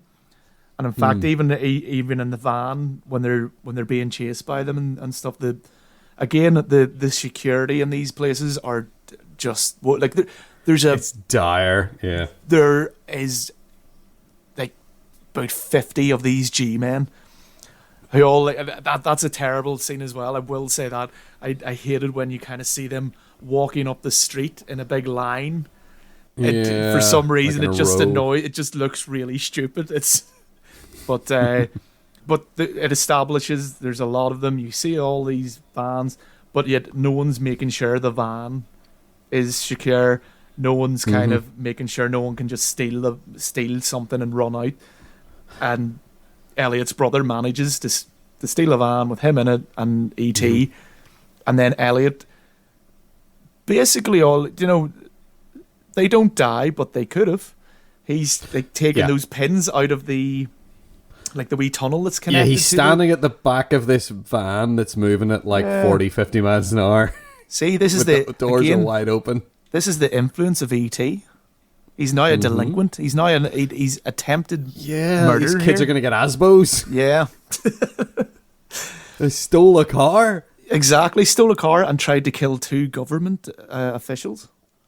Indeed, yeah. The guys who are clumsily played for laughs, trying to stand up in the tube that's being dragged along. Yeah, they could have broke their necks. Car. They could have, you're right. Yeah. But they didn't, so it's fine. Yeah, and ultimately E.T.'s family, I guess, again, I keep referring to them as his family, but they could be a slave race for another like set of aliens. In fact, that would make sense with the way they ring that bell or whatever, and then they all have to go back to the ship. That maybe they're a slave race that is out there just farming different plants or something, and maybe they're just trying to work out. Maybe this is like a precursor to Independence Day, where these guys, they come to Earth to say, are they ripe for plundering yet? It also doesn't make sense. Like when E.T. first kind of approaches Elliot's house and stuff like that, he doesn't see E.T. at this point, but he's scared. And then when he goes to bed that night, he decides, and this, by the way, is when they decide, it must be coyotes. The coyotes are back, they say. And he decides, thinking it might be coyotes, but kind of hoping it's a goblin, I think he thinks it is. Yeah, he declares it to be a goblin. Yeah. Yes.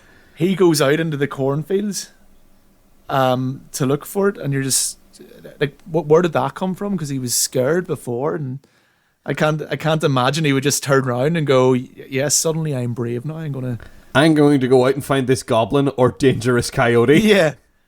And you know what? Coyote attacks to small children went up 200% after this movie came out. Don't lie. Damn, I thought I'd get you that one. Stop trying to find something positive to say about E.T. It could have, though. You don't know. I know. I have no way to check this statistic. Thank fuck. Nobody's tracking this. But yeah, it's a very weird movie in a sense that the pace of it is so slow, and like, because we kind of jumped straight to the end there, but you don't really miss much. There's a bit of dicking about in the house by E.T. There's a lot of dicking about. He gets fucking hammered. Now, again, that now is less weird to me now that I know he's 3 million years old. But when I thought he was the same age as Elliot or younger, I was like, oh, this guy is at home drinking all the beer and he's getting an old drunk fuckered out of his head. So that makes sense if he's this 3 million year old man who's just done with life. That's fine in that context. But outside of that, I always find it weird as well that Elliot's like acting out what E.T.'s watching. Yeah, it was always like I could never really make the connection with that. I get they're linked, and I suppose that's just the way to show how strong this link between them is. But it's just it does to me it seems like more filler. It's just it goes on way too long, and it's save the frogs and stuff like that, and you're going okay, I get it, and then he does the whole kisses the girl thing. Yeah, although that scene reminds me, I would like to talk about Elliot's mum for a little bit here. All right, so that scene after E.T. has gotten rode off basically at home on Kurz, which I assume that was product placement. I don't know. So Elliot's mum comes home and gets a call immediately from the school. Now E.T. is bombing about in the kitchen, off his face, drunk. Because he's had like 6 beers and he's probably never had beer before, I don't know, and he's hammered. And Drew Barrymore's there doing a great performance for a child who's like 4 or 5 or whatever friggin' age she is, talking about here he is, and the mom's like too busy and yada yada yada. So now she is like a single mother, and she does have several breakdowns anytime anyone mentions the word Mexico. Yeah. She has a fucking full fucking, I can't handle this because my husband left me and went to Mexico or something. Yeah. But that scene in particular found interesting because she's on the phone. The school are like, come get Elliot. He's acting weird, basically. Yeah. And like intoxicated. I think they use the word intoxicated. Yeah. And then she looks over and sees cans of open beer everywhere. And then for some reason, she picks one up and sniffs it. Even though it's like, I assume it's her beer that was in the fridge because she's the only adult in the house. So it must have belonged to her. And it's there. It's a Coors can. She picks it up and she sniffs it. And then after she does that, she turns to Drew Barrymore, this tiny child, and says, I gotta go pick up your brother from school. Stay here. Yeah. And she leaves this 4-year-old on her own in the house as she goes to pick Elliot up. And I was just like, well, I guess that was the 80s? Yeah. But also, why couldn't she bring her with her? Yeah. I mean, it's a car. It has multiple seats. We see it at certain points in the movie. It fits them all in it. They all fit in the car. It's like a station wagon thing. It's 4 a family. But she maybe just needed alone time. I don't know, but they do just make the point of having her tell this small child, stay here. Yeah. I'll be right back. And then, but even before that, she doesn't seem to hear. There's a lot of noise created by E.T. at night when Elliot's got him in the room. Yeah. She doesn't hear that, but any slight noise in the mornings, her ears, she either only hears things in the morning or she is just getting blind drunk at night. See, because she's my theory. That was my theory, is that why she doesn't like immediately see the beer and panic is that maybe she got fuckered the night before, right? And then was like, saw all this beer and was like, did I do that? Yeah. Maybe that was me. Maybe I had a couple of cans and got completely snottered and then just left it all lying around. And then I was so hungover in the morning because I was grumpy, which explains why she's so alert in the mornings about the noise. Maybe she's fucking brutally hungover. And like at that point, yeah, she's like, oh, well, maybe I had a couple of cans and got broke last night. And that's why there's these open cans of Coors all over when she comes home from work. There's Coors everywhere. I think we're making a lot of breakthroughs here with this movie. I've learned a lot about E.T. in the last 20 minutes. I learned more in the last 20 minutes than I have watching the movie. Yeah, I mean, none of this is in the film, I guess, but it is some of it is. So, we're making. I don't think we're making like mad leaps either. I think we're making tiny hops. Is what I think. We're not leaping over anything. We're using the film's own logic against it. Yeah, I suppose. So like, I mean, during this whole time, as we say, there's a lot of E.T. just kind of messing about in the house. Mm-hmm. The things kind of happen, but don't really. E.T.'s getting sicker. He communicates to Elliot and his brother and sister that he wants to go home. We have the famous everybody knows E.T. phone home. Yeah. Yeah, which just became a thing in the culture of the planet Earth. Yeah. After this. Because E.T. phone home and has been referenced in every sitcom cartoon since this film came out. So it's like when it happens, like this time around when it happened, I was like, ugh, here we go. And then he builds like a contraption to communicate with his ship that left him. A saw blade and a phone. And another wee bit of trivia I read. Apparently this thing was actually built and could work. Could work to what? Sorry, to what did it work? As some kind of like radio device. Really? Yeah.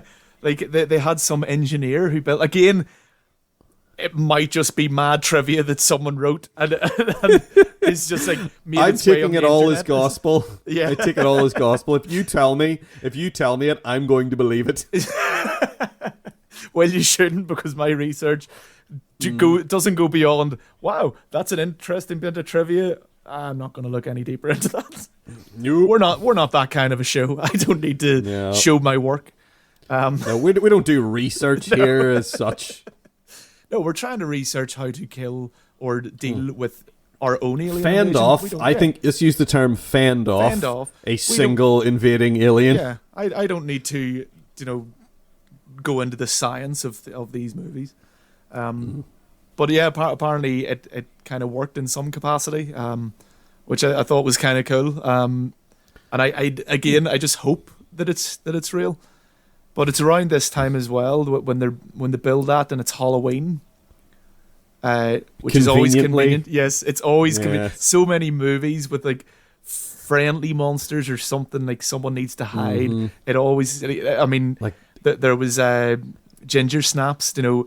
Halloween is always this convenience. It was very convenient for ginger snaps that she was walking around half transformed, and it just happened to be a Halloween party that she was at the time. Yeah. And again, to point out the mother's obliviousness, just what you said about the mum possibly having a bit of an alcohol problem. Yep. She's dressed up for Halloween. What the fuck is she? She's like a cat lady. Was she a cat wizard? She's wearing like a leopard print knee-length dress, okay, with cat ears on an Alice band, right? Yeah. And then she has this big leather belt, and then she has a wand. Yeah. She has a wand that has also got leopard print on it, and I was baffled by it because I was like, is this some kind of cultural touchstone that didn't survive? Well, that we don't know about, that maybe in 1983 people would have understood what the fuck she was supposed to be. Well, having been blind drunk on many Halloweens, I have probably worn the same thing. Right, so your explanation for her costume is that she got drunk, forgot about Halloween, and then last minute was like, I have this random assortment of cat-related crap lying around. I'll put it all on, and that will be a costume.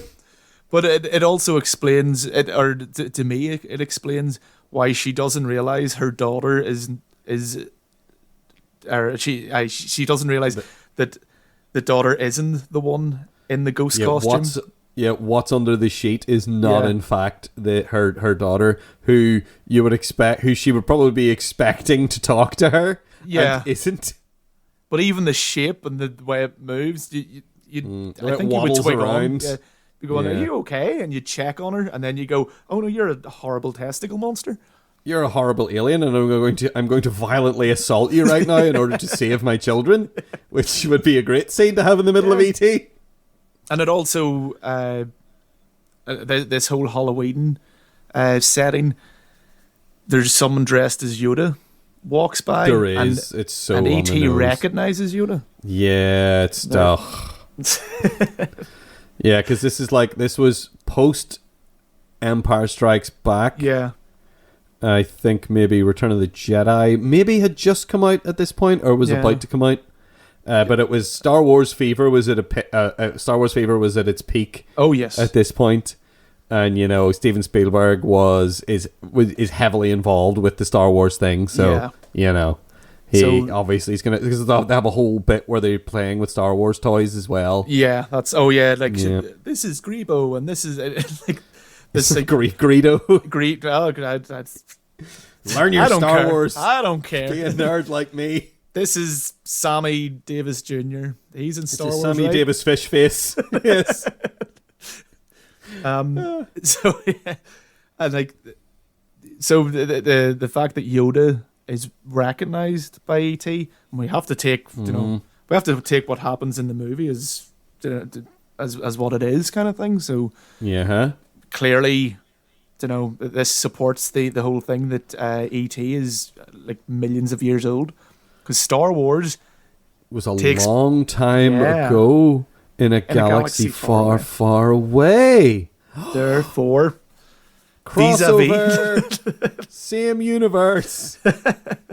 Well, apparently in is it Phantom Menace? Isn't that the one that they have all those like Senate meetings and stuff like that? That's all of the prequels. Sorry. They have I can't remember endless. I just have endless meetings in a stupid spherical parliament that seem to go on forever and never really achieve anything except. Like all the major plot points happen in that room, really, but it's so dull that you'd be forgiven for missing them all. Yes. Yeah, well, what kid wants to watch that? Like, what adult wants to watch it? But apparently, in one of those Senate meetings where there's all the different races, there is a wee Easter egg of E.T.'s race is there somewhere. Okay, as well. So you're saying that is like George Lucas, Spielberg sanctioned canon that these happen in the same universe. It's no longer just a crazy fan theory. They made it real. They went, there we go. Mm-hmm. E.T.'s in the Star Wars universe. He exists here. Even now that Disney own it, because Disney have basically said that all the canonical stuff, as soon as they bought it, was episode 1, 2, 3, 4, 5, and 6. Yeah. And anything else was not canon, and only things that they subsequently made would be canon, which keeps that then. Yeah, because that's in one of those terrible films. Unless they've like CGI'd it out. Nah, they wouldn't bother. It's too much of a mulch. Who knows what's even in there? It's unfucking watchable. Anyway, we're not going to start talking about the Star Wars prequels because that's just gonna make me sad in a different way. But then you've also in the Halloween thing. He does the bike trick twice, and I can't remember why he does it the first time. It's at night when they're cycling. He just does it for the crack. He does it for the crack the first time when they're cycling out through the woods to go build the device. Yeah. And then it's just like he just starts to take off, and then that's it.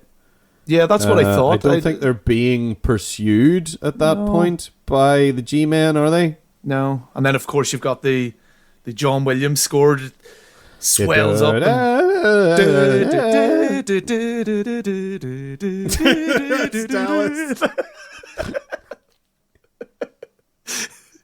That's it, right? Dallas or Dynasty? I don't remember which one. I think that was Dallas. No, that was E.T. Sorry, yes, that was E.T. I might have got a bootleg version. Indeed. And they do that. He glides across the moon, and then later on they have him glide across the sun. And that is like, I mean, as far as like a filmmaking thing goes, that's a nice wee nod. Yeah. You know, he went across the moon and then he goes across the sun, and, you know, it's like, okay, I see what's happening here. Yeah. But, you know, again, it's Steven Spielberg. Can't fault him technically. No. In any way, really. I mean, I'm not going to say that he's made all good films. Obviously, I don't like this film. There's plenty of other mistakes that he's made, like AI or Warhorse. Yeah. I'm sure there are people out there who love those movies. Yeah, I think as far as like a hit-miss ratio, he does pretty well. Oh, yeah. And I mean, had some of the biggest hits, in fact. Yeah, especially people like ourselves, i.e. nerds. We owe a lot of our childhood memories to Spielberg. A lot of movies he made. Oh yeah, are ones we grew up with, and that, you know, nostalgia has warped in that sense that even if they're bad, and I'm sure a lot of people have this with E.T., people who grew up with it who absolutely adore it because it has this whole other meaning to them. But I never got it. Yeah, like Spielberg gave me probably what was my first exposure to a horror jump scare with Jaws. Yes. There's a part in Jaws where Richard Dreyfuss goes down in his wee scuba suit and they're investigating a boat that's drifting, and it still kind of gets me when I watch Jaws. He goes up, he digs a shark tooth out of the side of this boat next to a hole that has been ripped in the boat, and the guy's head falls out of the hole all of a sudden.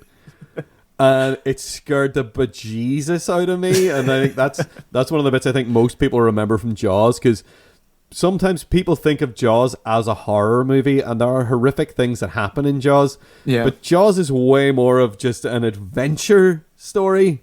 for the most part. Which Spielberg is great at. He's great at adventure. He's so good at that. Yeah, he's so good at that stuff. And like Jaws, I think was, and it was like one of his first films ever. But like to me, that's the pinnacle of Spielberg. I mean, I love something like Close Encounters, but it's not as much of an adventure story. It's way more sort of slow paced and cerebral. Yeah. Whereas Jaws is like, I mean, there's literal bits where they're out at sea and they're swinging off the masts, and it's playing the kind of music you'd expect to find in like an old like 1950s movie about pirates or something. Yeah. You know, like an adaptation of Treasure Island, you know, all that shit. But as far as E.T. goes, it doesn't speak to me in a way that it never did. It never did. But again, that's probably my fault for maybe not being receptive. I don't think you can blame yourself for not liking a movie. I do think, especially we're getting to this point where near the end where they're saying goodbye and stuff, and this is the point where it really becomes what we said earlier, very saccharine and very just like a melodramatic and just way over the top, and it just labors over this goodbye for so long. And if you're not invested in those characters, then you don't feel anything. You're just kind of sitting there going, well, just get in the ship and fuck off. Maybe we're just numb. maybe my wife was right. I'm dead inside. Yeah, maybe her opinion beforehand was correct. And through living with me over the years, she has become dead inside too, and that's why she no longer enjoys it. It's infectious. Yeah, that could be an explanation. Yeah. Okay. Well, the water's up to our waists now, so I think we need to get a move on here. Also, the sound of the creature, it seems like it's working in a spiral pattern or something. It's coming around us and sort of edging closer and closer, so we may need to confront it sooner rather than later. So we're going to need to move on to our final movie here. Now, our final movie being John McTiernan's, the great John McTiernan. Yep. John McTiernan's Predator. So, John, what did you think of Predator? It's probably informed quite a lot by nostalgia, but I really enjoy Predator. Mm-hmm. It definitely has its problems, but there's so much it does right and does differently from monster movies and alien movies of the time. The alien in this movie is very unique. It is. Even today, you don't get this kind of thing much. No. There have been a few direct, obvious rip-offs of this here and there, but nobody remembers them because they were such failures. Yeah. There was a Jamie Lee Curtis movie that I once saw called Virus. Ooh. Oddly enough, that was just 100% a rip-off of this movie. It's about a thing in a sort of foresty, jungly environment that could camouflage and was hunting people. Yeah. It was just so brazen and on the nose that it was Predator. Were they all unbelievable? Were they all beefy meat men? No, they weren't actually. I don't think so. Well, it's completely different then. Absolutely, yes. You can't talk about this movie without talking about beefy meat men. Yeah, there's so many of them because there's so much. Just it's a sea of meaty boys in this movie. Oh my. Oh, it's a like grandma's stew. It's your what? What is it? Your grandma's stew full of meat? Yep. I don't know. You had a weird grandmother. Oh my. Yeah, it's fun. It builds the tension up fairly well. I would say having rewatched it there that there are parts that I feel are a wee bit dragged out in the jungle. Kind of takes a while to get there, but for the most part, it works well, and it serves a purpose anyway. But I really like this setup at the beginning of this movie because they do a really smart thing of. It goes on for a wee bit, but I think they do a really smart thing where they don't spend too much time. They spend enough time, I think, establishing the characters. They have this. You have the sort of initial scene of them getting off the helicopter with the dramatic music. That music, like, ooh. That music maybe plays a bit too much. It's really good. There's an A-Team scene where it plays where they maybe shouldn't have put it in, where they're building a thing in a montage. But I take your point. It kind of is overplayed, but it's an awesome. The music's really good in this movie, so I don't mind. It's still yeah. So I think that whole beginning scene, they have a little bit where they're all getting off the chopper, and you don't really get much of the characters just then. You get a really good showing of Dutch, Arnold Schwarzenegger's character, at that point, and his relationship to Dylan, played by Carl Weathers, because they have that great scene where you get this completely just implied history between them. You don't need them to stand and talk about it at length.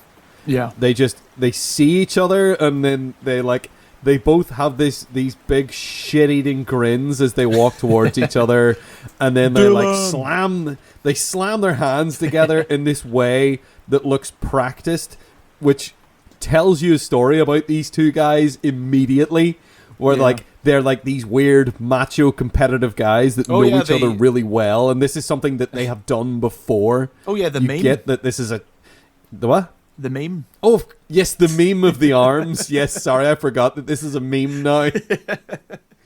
There's so many. Like it's easy to forget.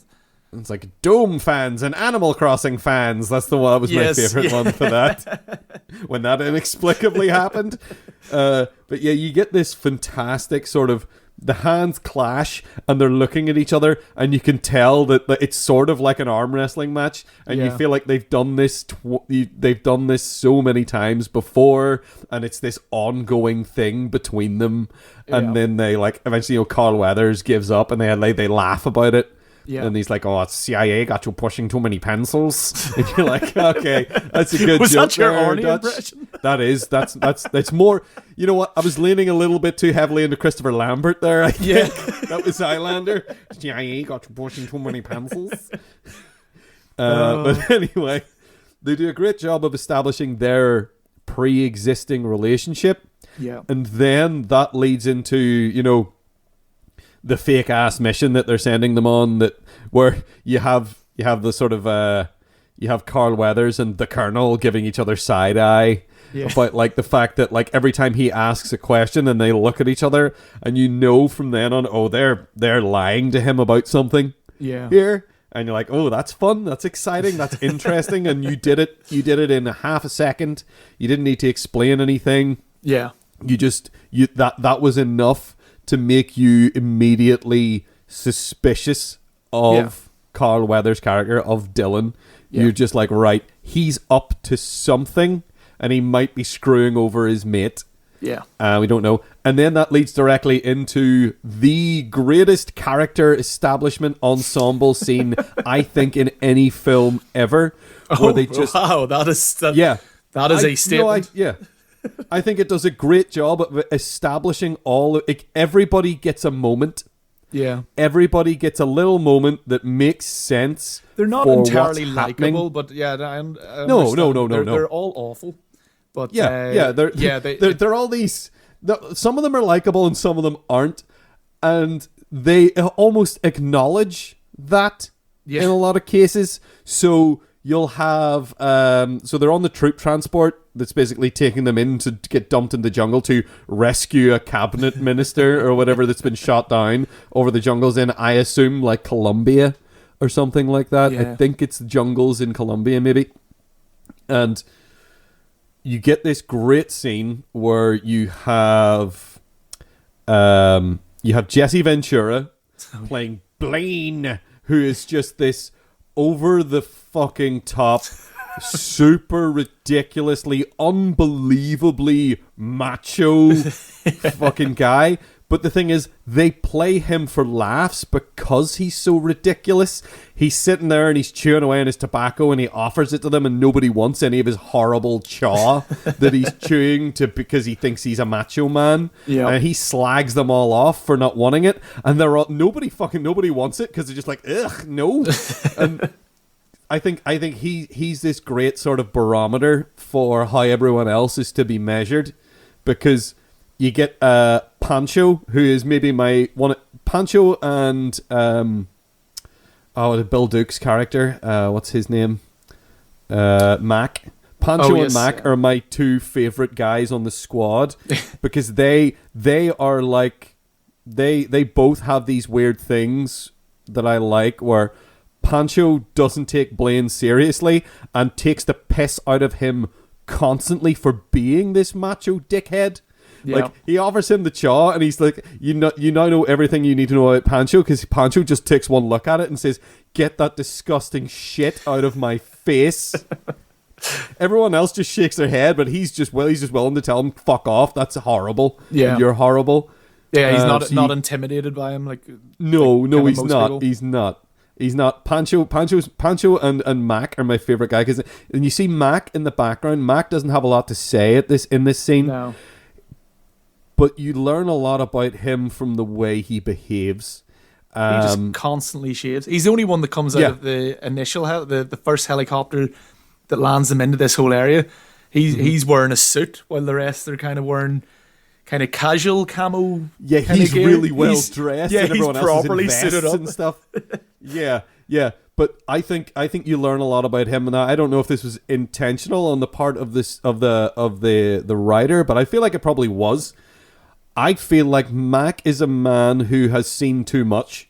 Yeah. Mac is a man who already is maybe shell shock, like PTSD. He has this weird tick where no matter he's clean shaven, but he constantly is just like running this disposable razor over his face all the time. Anytime there's any free time and he doesn't have anything to do and he's waiting, he's habitually just scraping his face with this razor, and he's got this look about him where he just looks tired and done all the time. And I think he's a really well fleshed out character. His behaviors are just like, this guy has cracked a long time ago, and it just hasn't quite caught up with him yet. Yeah. And then it obviously, during the course of the film, it very much does. This is his, like, this was the one mission too many for him, where he's just done. He's done with being a soldier, maybe, at this point. So you get a good shot of him. Sonny Landham, who plays Billy, he's stoic and quiet and doesn't really interact with anyone. No. He's just concentrating. Yeah, he's a bit of a loner. He's very introspective. He's sitting there. He's just applying his sort of makeup, and there's a great his makeup. He's applying his makeup, his forest makeup, his camo makeup. Okay, he has a great scene with Shane Black, the Shane Black, writer of Lethal Weapon, who is in this film, who apparently also is uncredited screenwriter on this movie as well. Yeah, apparently the rumor is that they killed, spoiler, they kill him off first because they wanted to have him free to do like rewrites and stuff for this movie. Yeah. But again, it's a rumor. So who knows? I believe that to be true, because Shane Black is this weird sort of Hollywood guy that is attached. He's got this connection to a lot of films that I love, but not officially. He's like this weird background, like script doctor kind of guy who doesn't get credited a lot, but like maybe gets a lump sum to like look at a film and rewrite it. So he's not down as a writer for this film, but he definitely, you can feel he has a certain, if you've seen other films that he's done, you can see his humor and his like characterization in this movie. If you look at like Riggs and Murtaugh in Lethal Weapon, you can see that kind of character exposition that they have in this. And usually with things like that, like with rewrites and like script doctors, it's because the original script is missing those kind of more personal and those more human elements, which you can imagine the initial script for this movie probably did leave out. You know, you had all these beefy men being just the being best, overly macho. Yeah, and, you know, I'm a badass. Yeah, exactly. Yeah, the bit where he says the perfect example of that is when Blaine says to everybody for quite offensively, is like, you're a bunch of slack-jawed faggots around here. Yeah, because they don't want his horrible chewing tobacco. Yeah, and like everybody's just looking at him like, you're such a dick. And maybe in the original script that didn't happen like that. Yeah, you know, who knows? I feel like that feels like a little bit of Shane Black magic of someone says something ridiculous and then other characters around don't necessarily say things, but they'll like roll their eyes and just be like, ugh, this is terrible, you're awful. Yeah. So you get a great interaction between him and he plays Hawkins, Shane Black plays Hawkins, and Billy, where Billy seems to be like he's like this big sort of stoic guy, and Hawkins is like, I'm gonna make this guy laugh. I want to make this guy laugh, but all his jokes are horrible and terrible and not funny. And that's a nice just wee running gag. It only happens like twice in the film where he tries to tell Billy a joke. And the first time on the plane, you learn everything about both these characters from this one moment where he tells him this joke and Billy just stares at him until he sort of awkwardly goes, he tries to sort of explain the joke and then just trails off and goes back to reading his magazine. And that's great. And then you have a wee like Carl Weathers talks about his history with Dutch. And then you learn a lot about him and Blaine in that scene, because Blaine then like spits on his boot.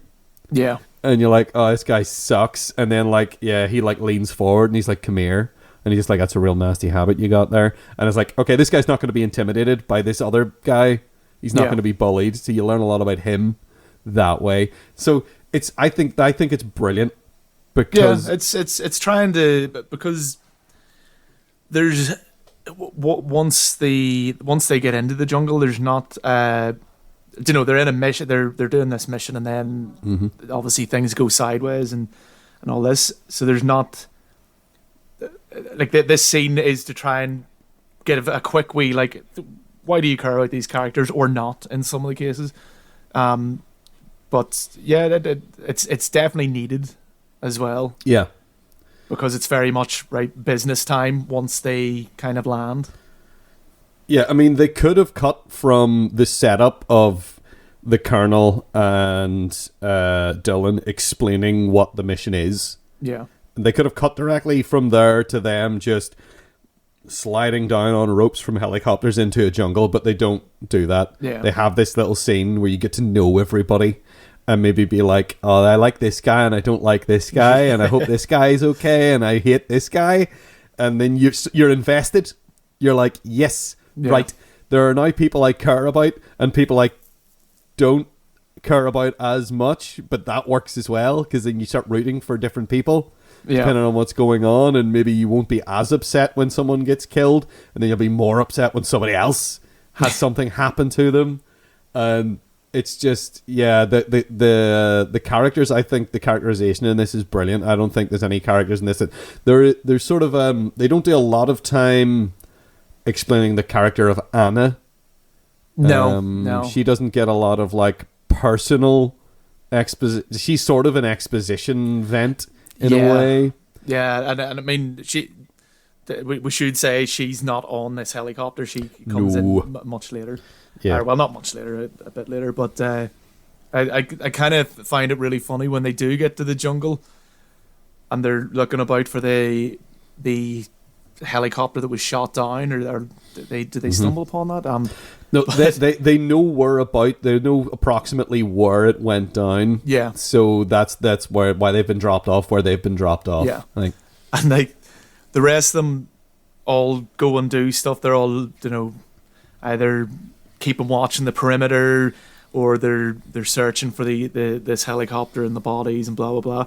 And Arnie just gets the leg up and just stands there. And he's posing. He just poses and waits for people to come to him and go, "Oh, here, Major, this thing's happened." Or what's he? He is a Major, isn't he? Yeah, they call him Major. Yeah, everyone on his squad calls him Major, and Carl Weathers, Dylan, always calls him Dutch by his first name, which is their sort of like, oh, these guys know each other well thing.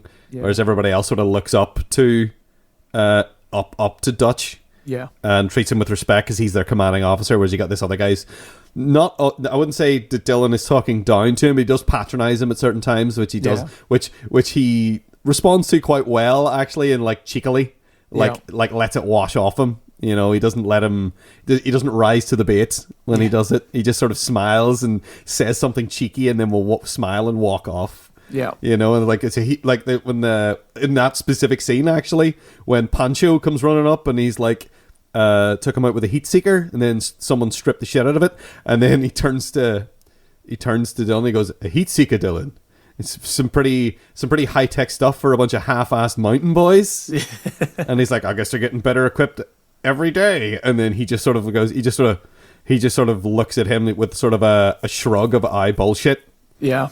And smiles and turns away from him. And you're like, well, he won that. Yeah. He won that interaction. He did not believe you bullshitter.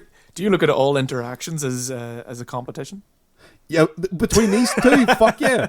That's fair. Every interaction between these two specific guys, absolute. In fact, nobody likes Dylan. No, everybody is sort of adversary. Anyone who has a conversation with Dylan, he's very much the suit, essentially. Yeah. Yeah, they don't want him there. He's not part of their team. They're a rescue team. They established that right at the beginning.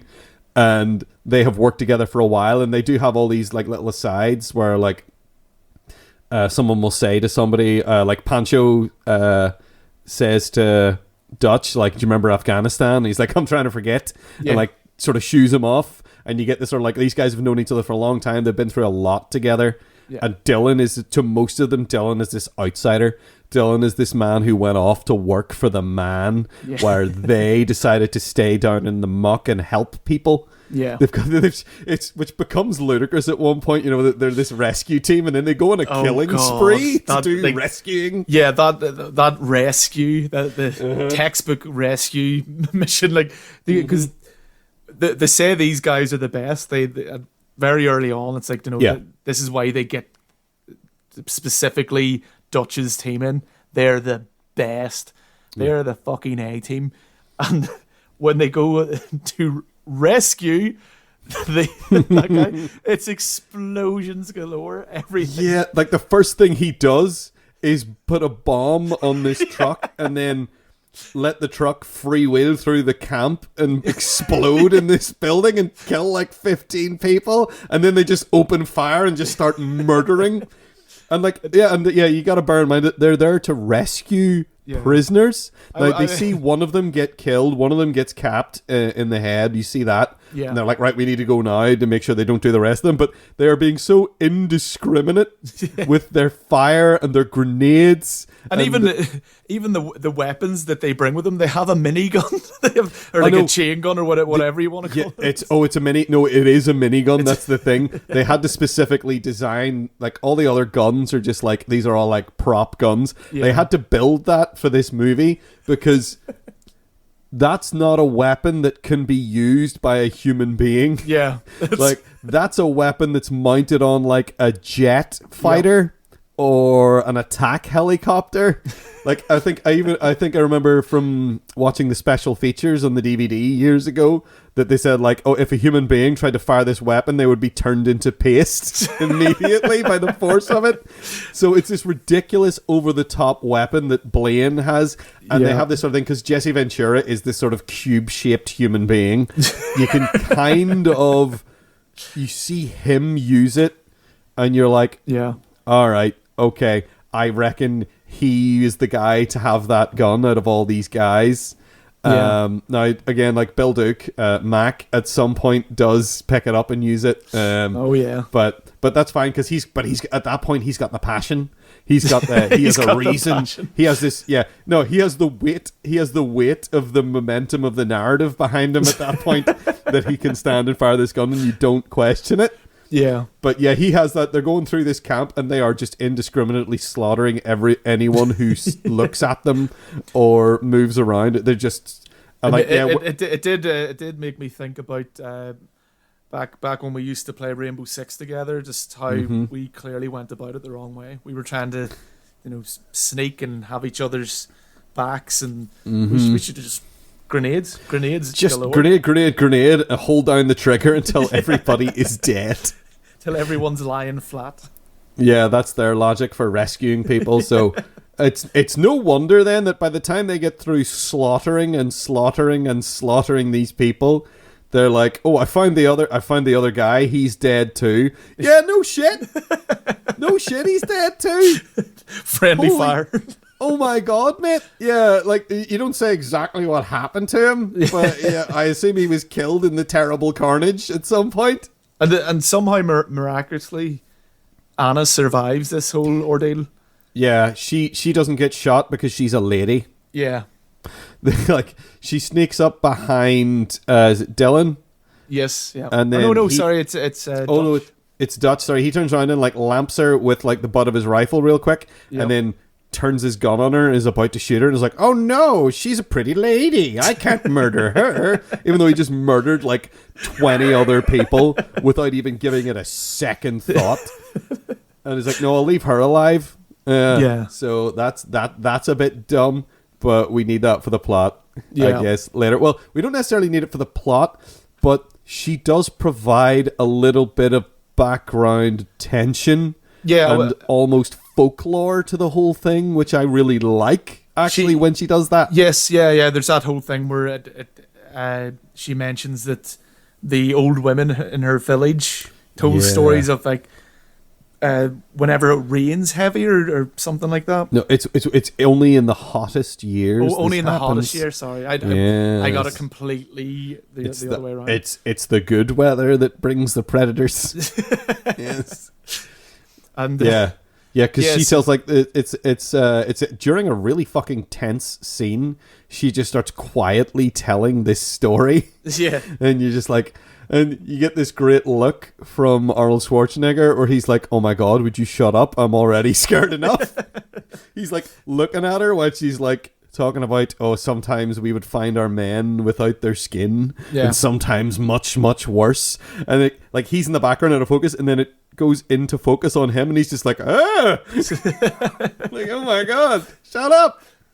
Yeah, so the rescue mission does not go well, obviously, and that's the whole like, oh, Dylan betrayed us, because it's supposed to be that like these guys are like Central American. It's a Central American cabinet minister, like a government official that they're supposedly going to rescue. Yeah. But it turns out no, it's actually American spies, and all these other guys. They find these skinned bodies when they're on their way there. That's like, oh, I knew this guy Hopper. Why was he here? And Dylan's like, oh, I don't know. But then at that point we're like, oh no, he sent them. He basically sent them in to do the job that you've now been sent in to do, essentially. And we put you at risk, even though we knew these guys got fucking destroyed. So then you get that great sort of like the physical effects in this movie are, again, I have to talk about it. Monster movie, gotta always talk about the physical effects. That's true. The skinned corpses of those guys are horrific. Yeah. And the big pile of guts is just, oh, it's so nasty. Yeah. That he just like goes in and like pulls the dog tags out of. You're like, oh, don't go near that. That's awful. Yeah, and in general, the effects in this are pretty good. Like it's maybe the Predator's camo stuff and the kind of electricity, because it's hand drawn on him. Kind of. Maybe for today's audience doesn't look that great, but there's something I kind of have a soft spot for it. Mm-hmm. I love it. It reminds me of the effects from Ghostbusters. Yes, yeah, it's very, because again it is hand drawn. It is. Yeah. It's that same style of like how the proton packs the proton streams look in Ghostbusters. Yeah. Like the way that the electricity arcs over the creature whenever its camo is breaking. I think that looks great. Now there is a point, there's only one real bit where I look at the special effects and I'm like, oof, it's the first time you see the camo. Yeah. It looks a wee bit dodgy. That it's like a close up of it, because this is when Anna runs away. This is before you get visions of the Predator's heat vision. You're getting he's following this team, and you're getting from his perspective, and that's kind of fine. You're just going, okay, there's something's else going on watching here. Them. Yeah, and then, but they don't know this. Anna uses an opportunity when they're kind of distracted to run, and they go chasing her. And they play around a lot with like Billy is like his stoic nature, but he's like got this sixth sense. They almost imply that, like, because they say like that damn nose of his. Well, he's standing staring into these trees. Well, he's he's a tracker as well, because when they find the skinned bodies of Hopper and those ones, he's the one who's sitting there going, it doesn't make any sense. There's no footprints, there's no tracks leading away. It's like they just vanished. Yeah, because he's the one that like leads them to. That's how they find the bodies in the first place. Yeah. He's following their tracks, and then they come across them, and he's like, they were firing in all directions. Yeah. But they, as far as I can tell, they weren't firing at anything because there's no tracks in the ground. Nothing came in, nothing left, and that's like this, like, oh no, how did that happen? So he's got this whole thing going throughout the movie where he's really just always looking around like something's not right. Yeah. Like almost that I feel like we're being watched thing. But he's right, you know, and he's standing staring into these trees, and he's like, what is it? What are you looking at? And he's like, I don't know. And then he sort of like shrugs and like, oh, it's probably nothing. Yeah. And you're like, and that's when everything goes fucking tits up basically for everybody. And we say goodbye to Shane Black at that point, because he's the guy that like takes off after the girl when she runs away. Yeah. And he's like, and he's being a nice guy, you know, he's trying to get her to calm down. He's like, please stop, please. And then he just gets murked horribly. That's the one bit where when you see it running, it's only for a second though, so it's not that bad.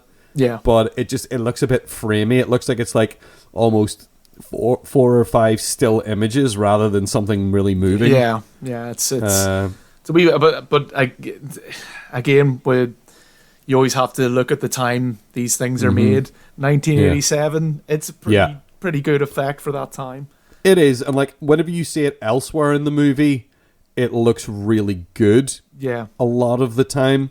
Like I don't think it moves as much in the later scene. You know, in that scene, it's like running towards the camera, and I think it's a bit too much.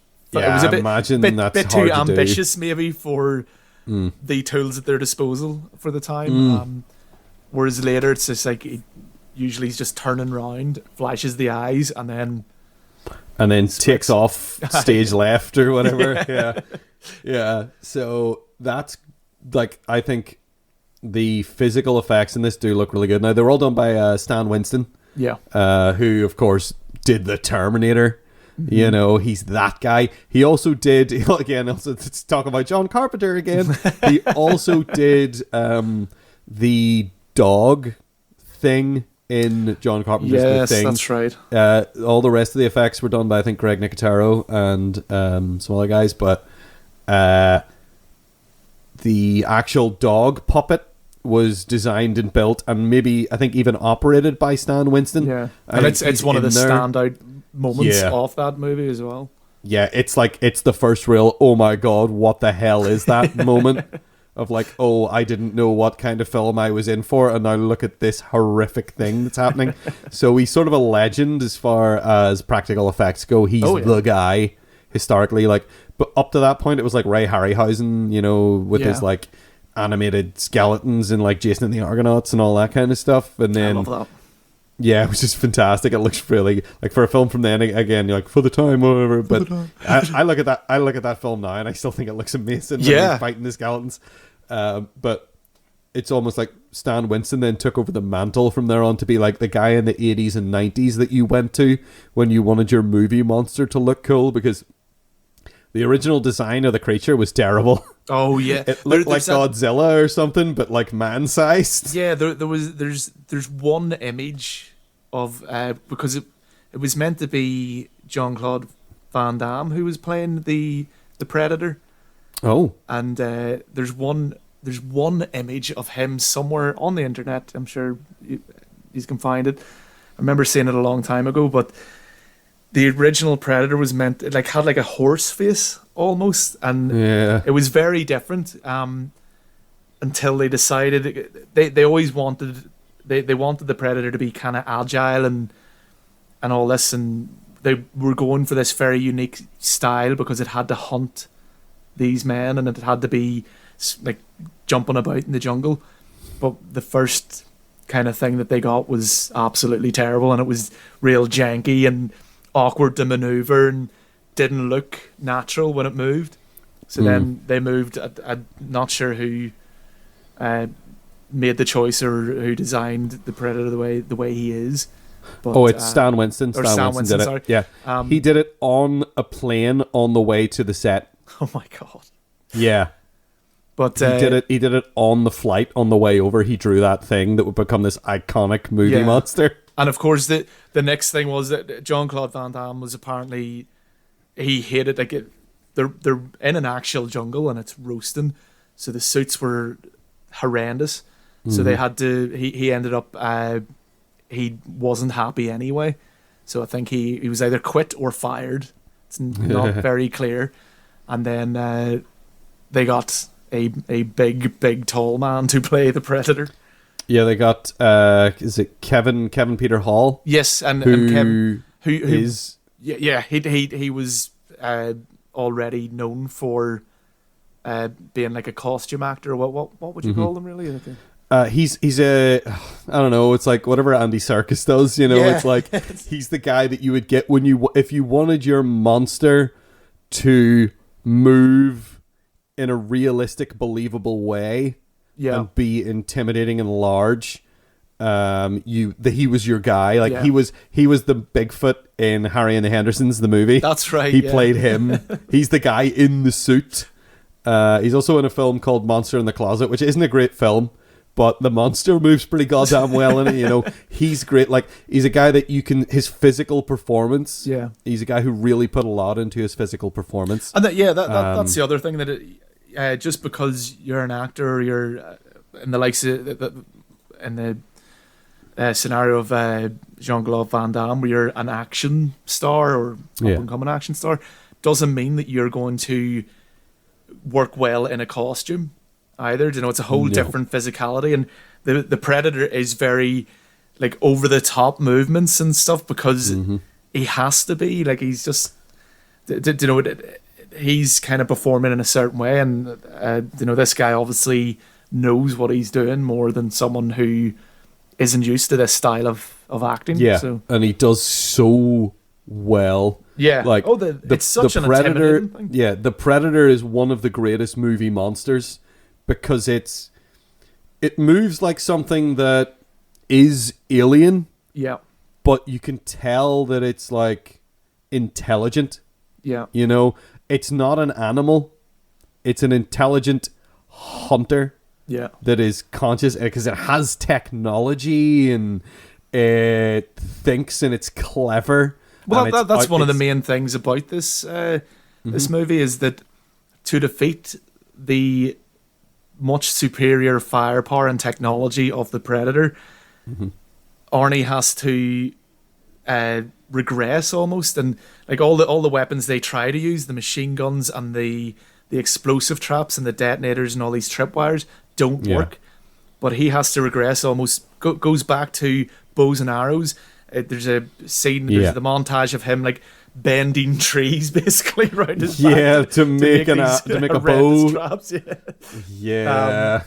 and things like that where it's kind of interesting. Is like the way to beat this thing is to actually kind of not do what we normally do, which is go for the comfort of our technology and like go, right, where's my minigun, and just try and blast the thing. Yeah, it's get back to basics, because it's the whole sort of throughout the entire runtime of the film, we are sort of exposed to how easily it takes out. It's kind of why it's so important that we set these guys up the way we do. Yeah. That they are this crack team that knows what they're doing and is really good at their jobs, and they're all these sort of macho bullshit guys, and it just takes them to pieces. Yeah. Quite literally in some cases.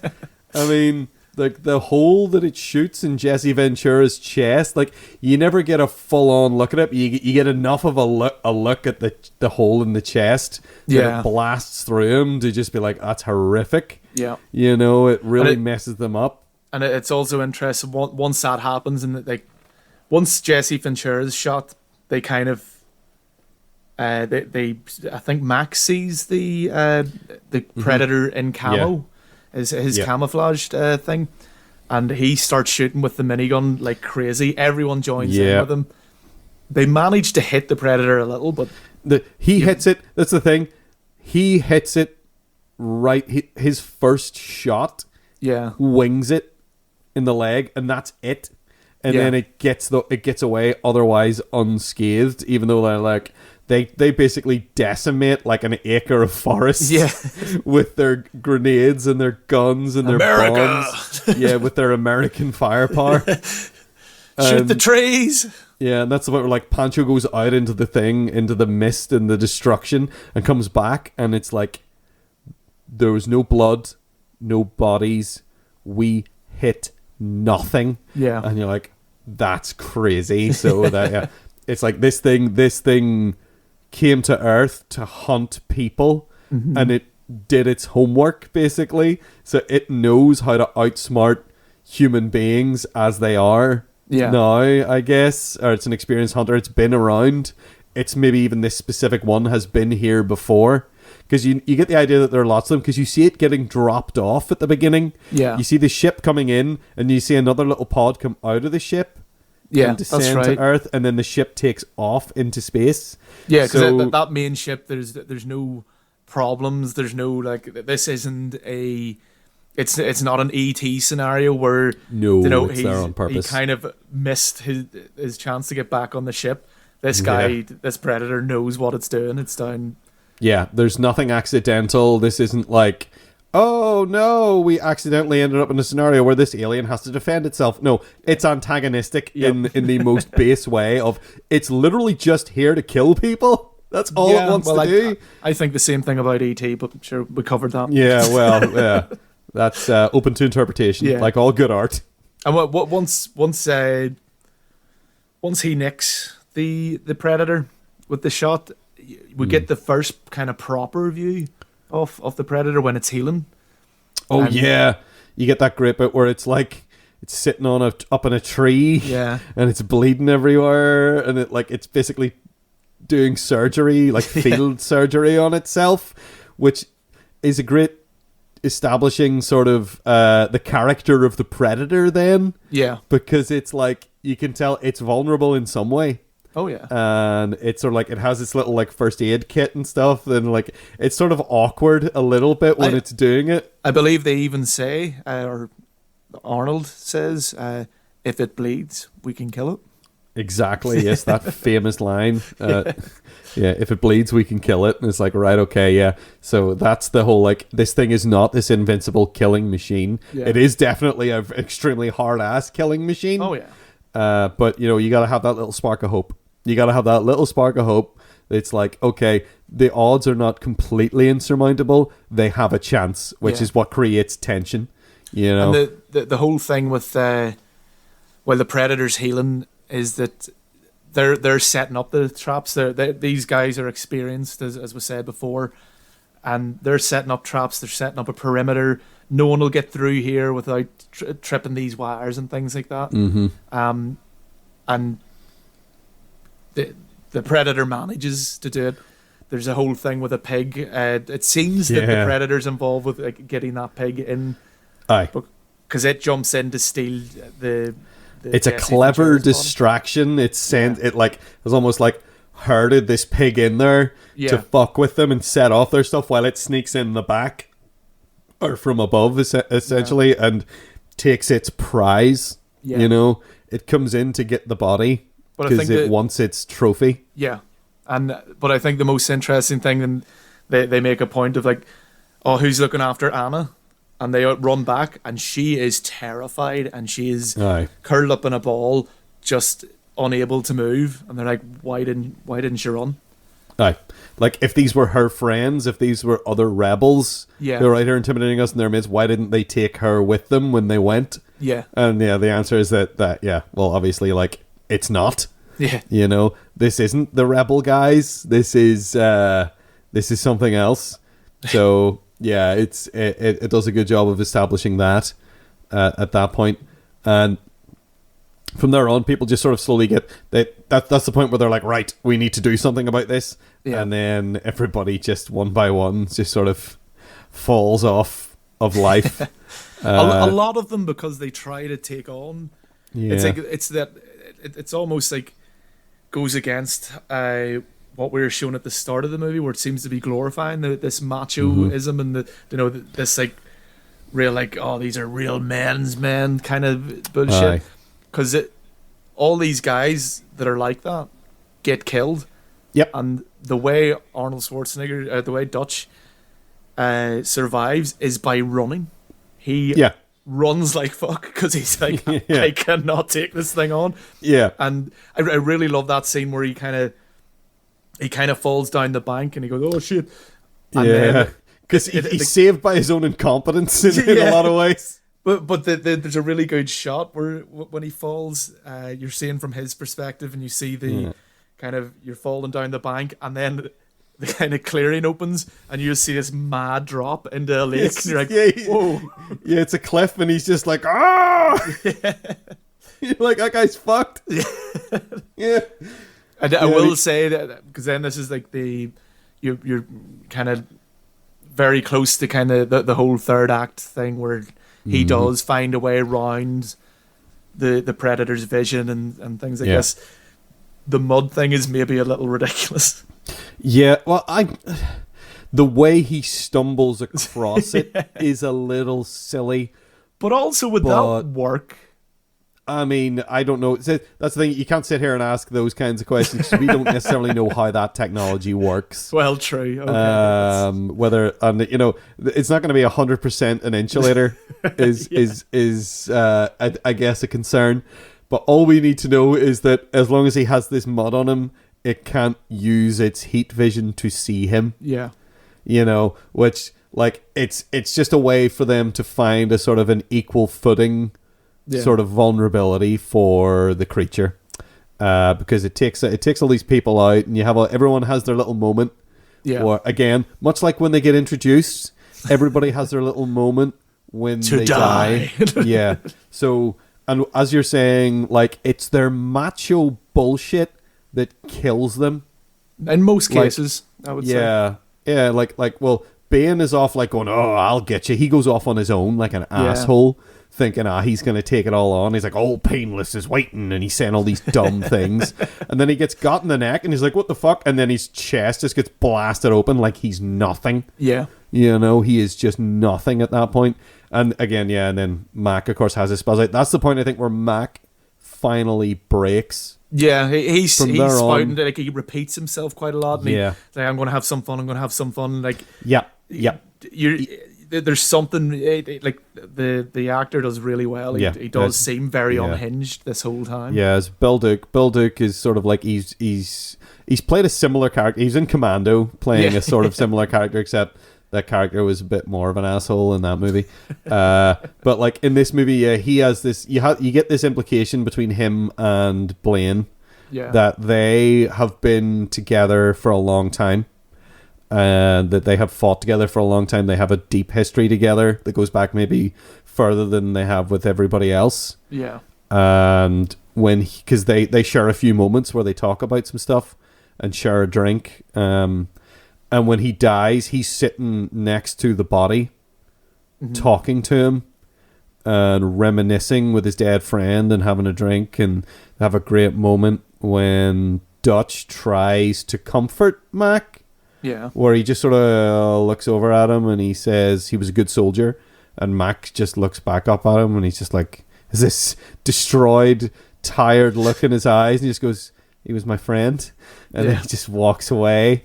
And you're like, oh. And then from there on, like, he goes psycho on the pig because he thinks he's like, oh, I'm going to cut your name into him, whoever did this to you, which is a psychotic thing to say. Yep, that's... And then he goes mad on the pig when it comes in. And then later when they're setting up the trap, when they think, oh, it could see our tripwires, let's set up the trap. And they're all sitting waiting.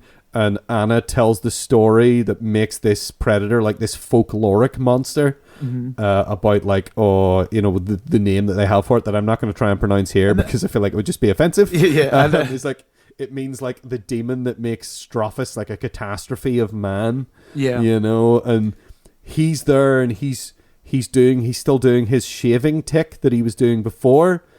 But it's like he has this one moment where he just stops and he freezes and he's just pushing it into his skin until it breaks.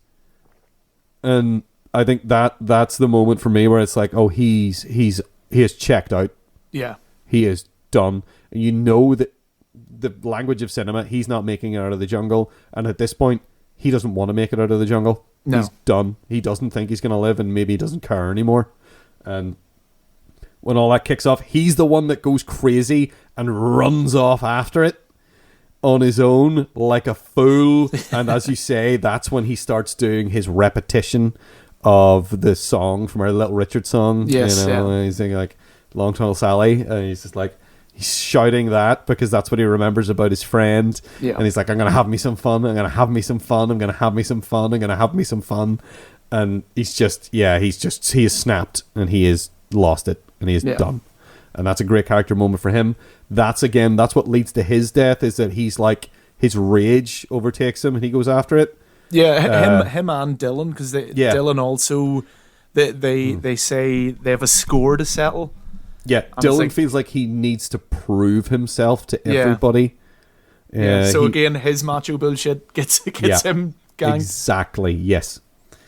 Pancho gets taken out. I kind of don't like how Pancho gets taken out because I like Pancho. Pancho's this great foil to the macho bullshit because he doesn't take anybody's macho bullshit seriously. He gets annoyed with people when they're being macho, and he's like, that's bullshit, man, that's bullshit, stop doing that. And like, there's that great scene when they're doing the rescue mission where there's like a machine gun nest and him and Blaine, like Jesse Ventura, are there. And they need to take out the machine gun nest, and there's all this, everything's blowing up everywhere. And he comes running up, and he's like, "Oh man, this is crazy." And then he's like, he looks at Blaine, he says, "You're bleeding, man." And Blaine says, "I ain't got time to bleed."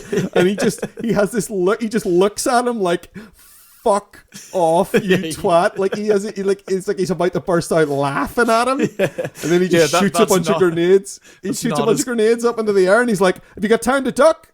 And then he takes cover, and then you see the macho veneer drop away from him when he panics and hides. Yeah, it's like that's not as cool as it sounds. I ain't got time to believe that. Makes no sense, you dick. Yeah, he's like, you just sound like a fucking asshole. And so I'm sad when he dies because he kind of gets just sort of like shot in the side of the head and he's done. Yeah, he's kind of fucked though because the trap that was meant to hit the predator hits him. And it's a fucking it's a like an Ewok type big log thing. It's like the big logs they used to kill the walkers in Return of the Jedi. Yeah, and it hits him full in the body. So, and he's not one of these super meaty boys who would probably shrug this off, even though that's still ridiculous. Yeah, but no, it's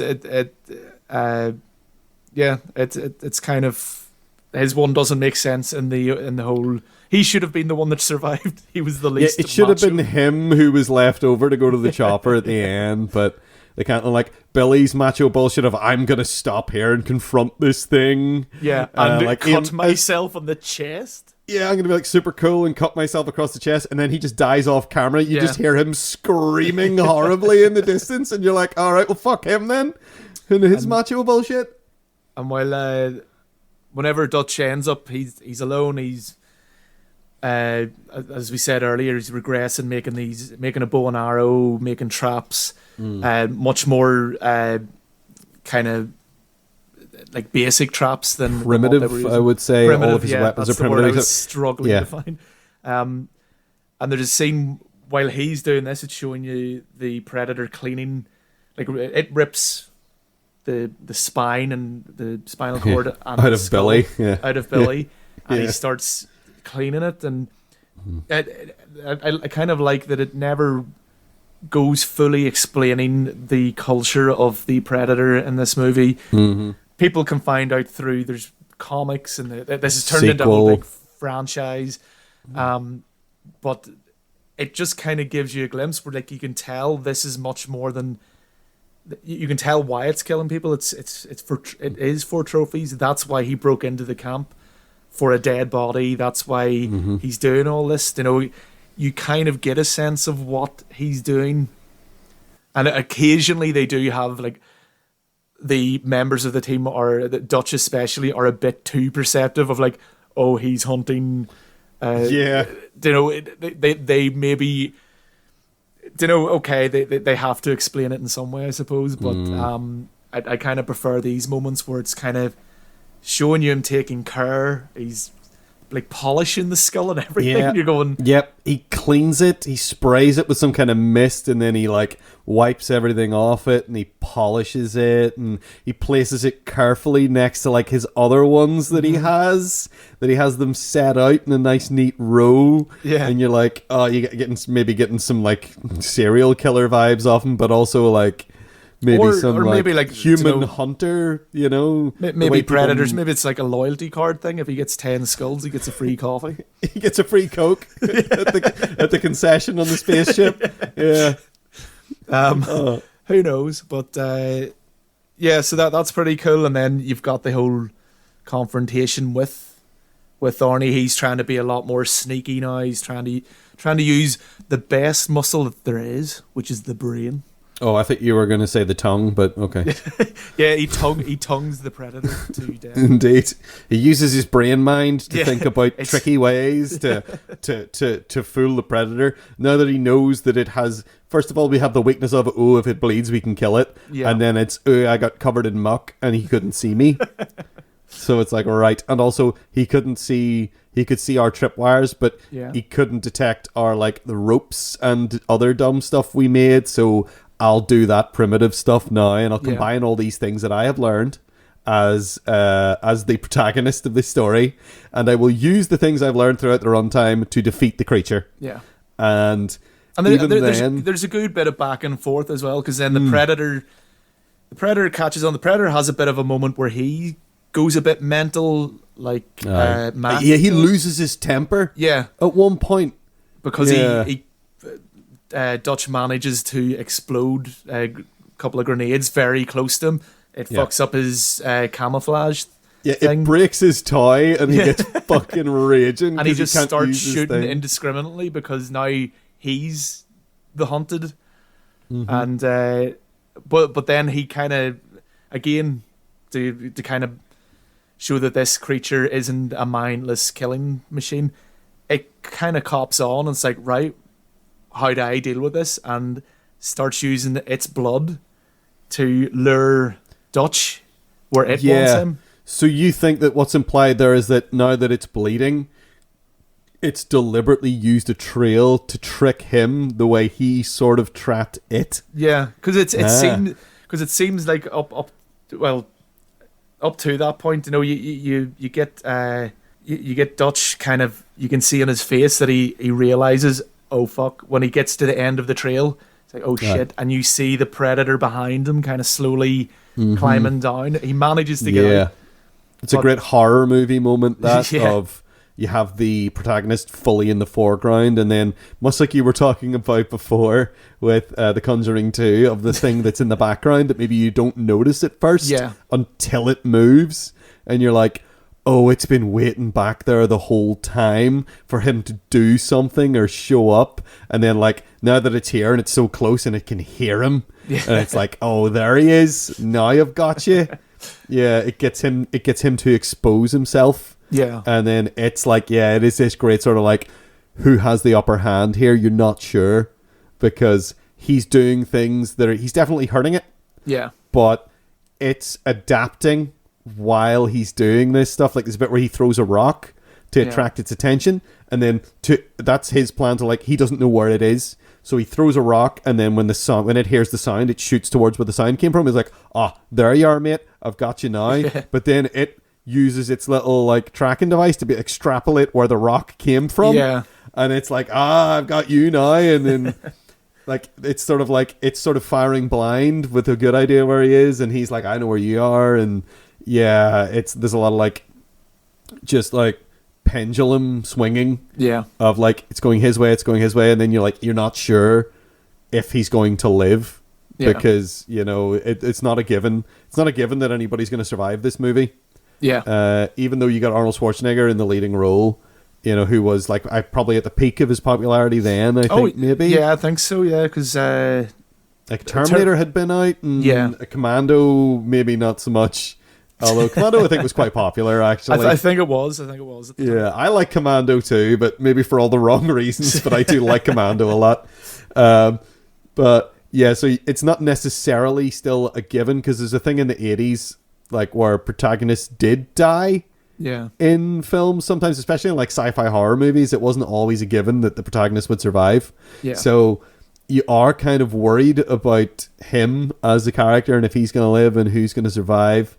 And then you have just that fantastic, maybe one of the best, again, this sounds hyperbolic, but I do mean it when I say it. I have thought about it, but it is one of the best monster reveals. Whenever I was watching it, I think I put it like this. I said, it's one of the least disappointing monster reveals in movie history, because you have basically, after the whole thing where it sort of tricks him and comes up behind him, and then, but he's got his little like pouch of gunpowder in reserve, and like he uses that to sort of distract it and blows it up, and then he gets away and washes off all the mud because he has to jump into the river to get away from it. And then we have this great sort of like, he's got all the stuff washed off him. He no longer has his "you can't see me" advantage. And then it, like, as soon as you think he's safe, he comes out of the river, and then boom, it's got him clamped to the log, and you're like, oh my god, where did it come from? And then you have this great sort of, what's it doing? Because it doesn't just murder him. It's there's like an honorable, almost like a samurai type moment where it lifts him up to a tree, like turns his head. It's just sitting, like, kind of trying to work out how did this guy do so much better than the other ones.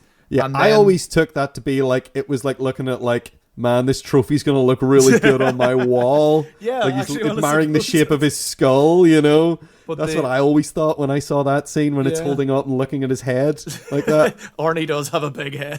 He does. But the moment of like honor comes from like, it could have just ganked him. It had the blades there.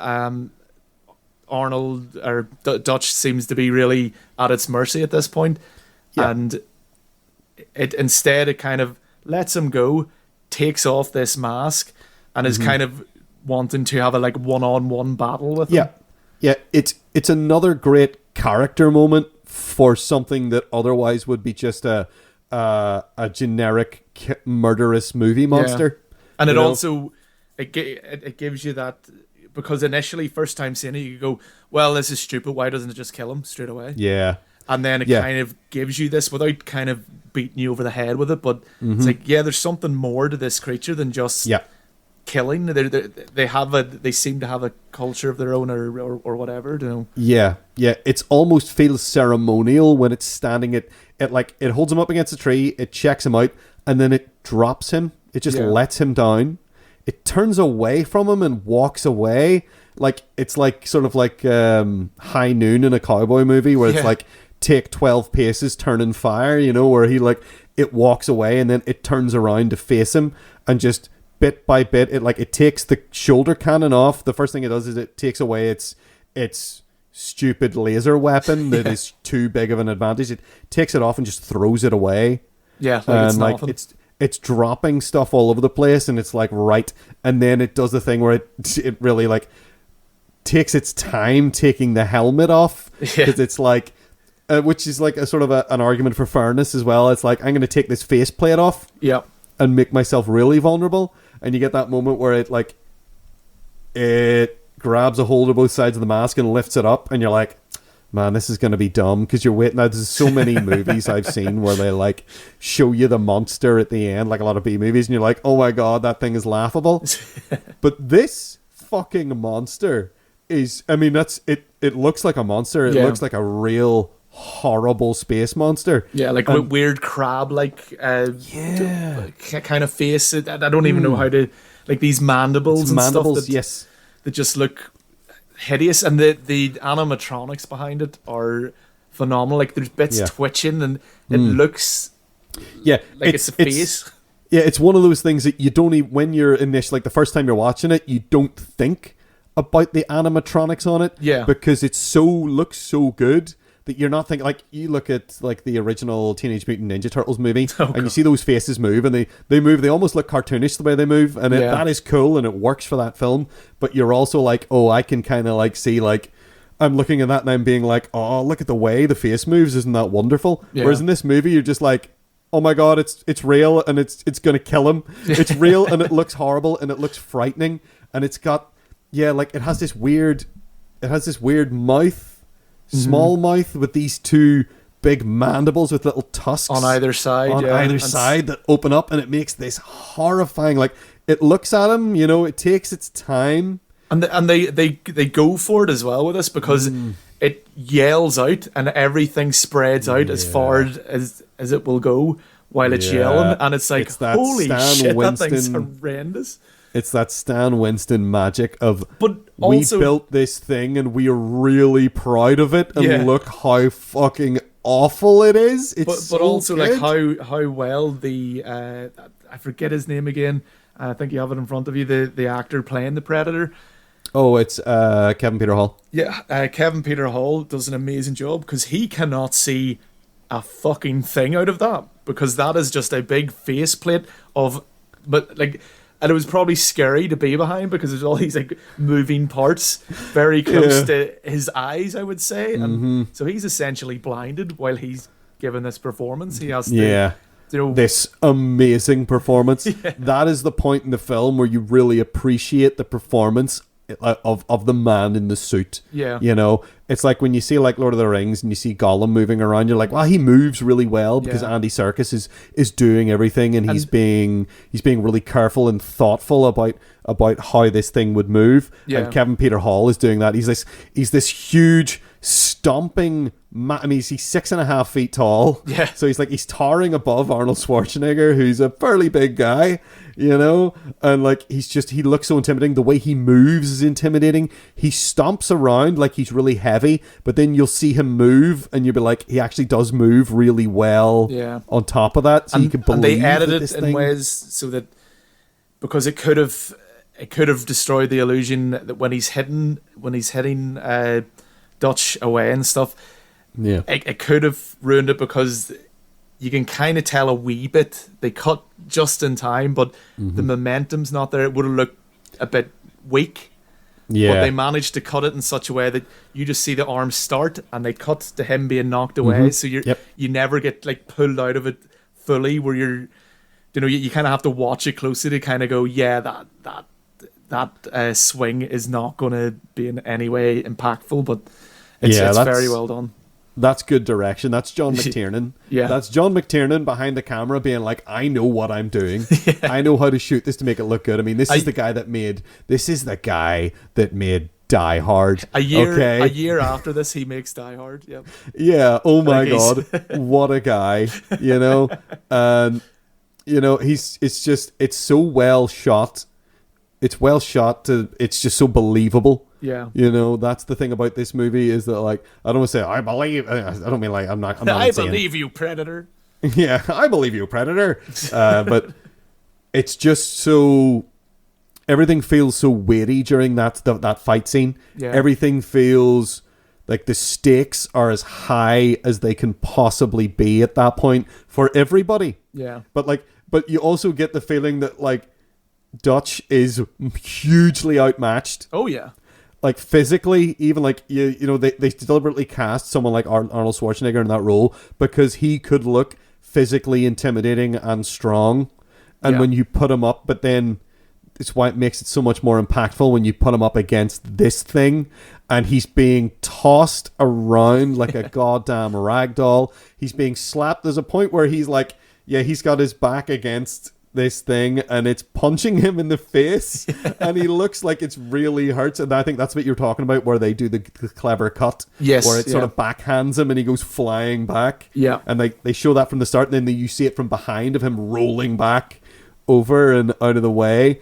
And then you get to the point where it's like, right, the only way he's going to beat this thing is by being clever. Yeah. And again, he has to run. Again, he goes against the macho bullshit image and kind of goes, fuck, I'm getting out of here. This thing's kicking the shit out of me. And it's knocking the crap out of him as he runs away. You get a lot of great first person shots from the Predator when it's hitting him. Yeah. And the sound filter makes him sound even more pathetic because it's making him sound all high-pitched and whiny as he's being slapped. It's going, like, maybe in the real world he's going, ugh, but in the Predator's hearing him and he's going, and like he's slapping him about and he's trying to run away and he's falling on his face. And you're like, this is so effective. You're like, oh, and that's the point where you're like, maybe this guy is going to die. Because look at the hack of him now, and he's bleeding all over the place, and he's drooling and bleeding everywhere because he's getting messed up. Yeah. And that's when it comes to the point where he's like, here's this thing he set up earlier, and they're even clever about that from a filmmaking and a narrative standpoint, where it's like, oh, he's just going to lead him into his trap, and it's going to kill him. But it doesn't work out that way. It's like, it's too smart for that. And in a way, he sort of gets lucky, but not in an overt Deus Ex Machina or kind of bullshit way.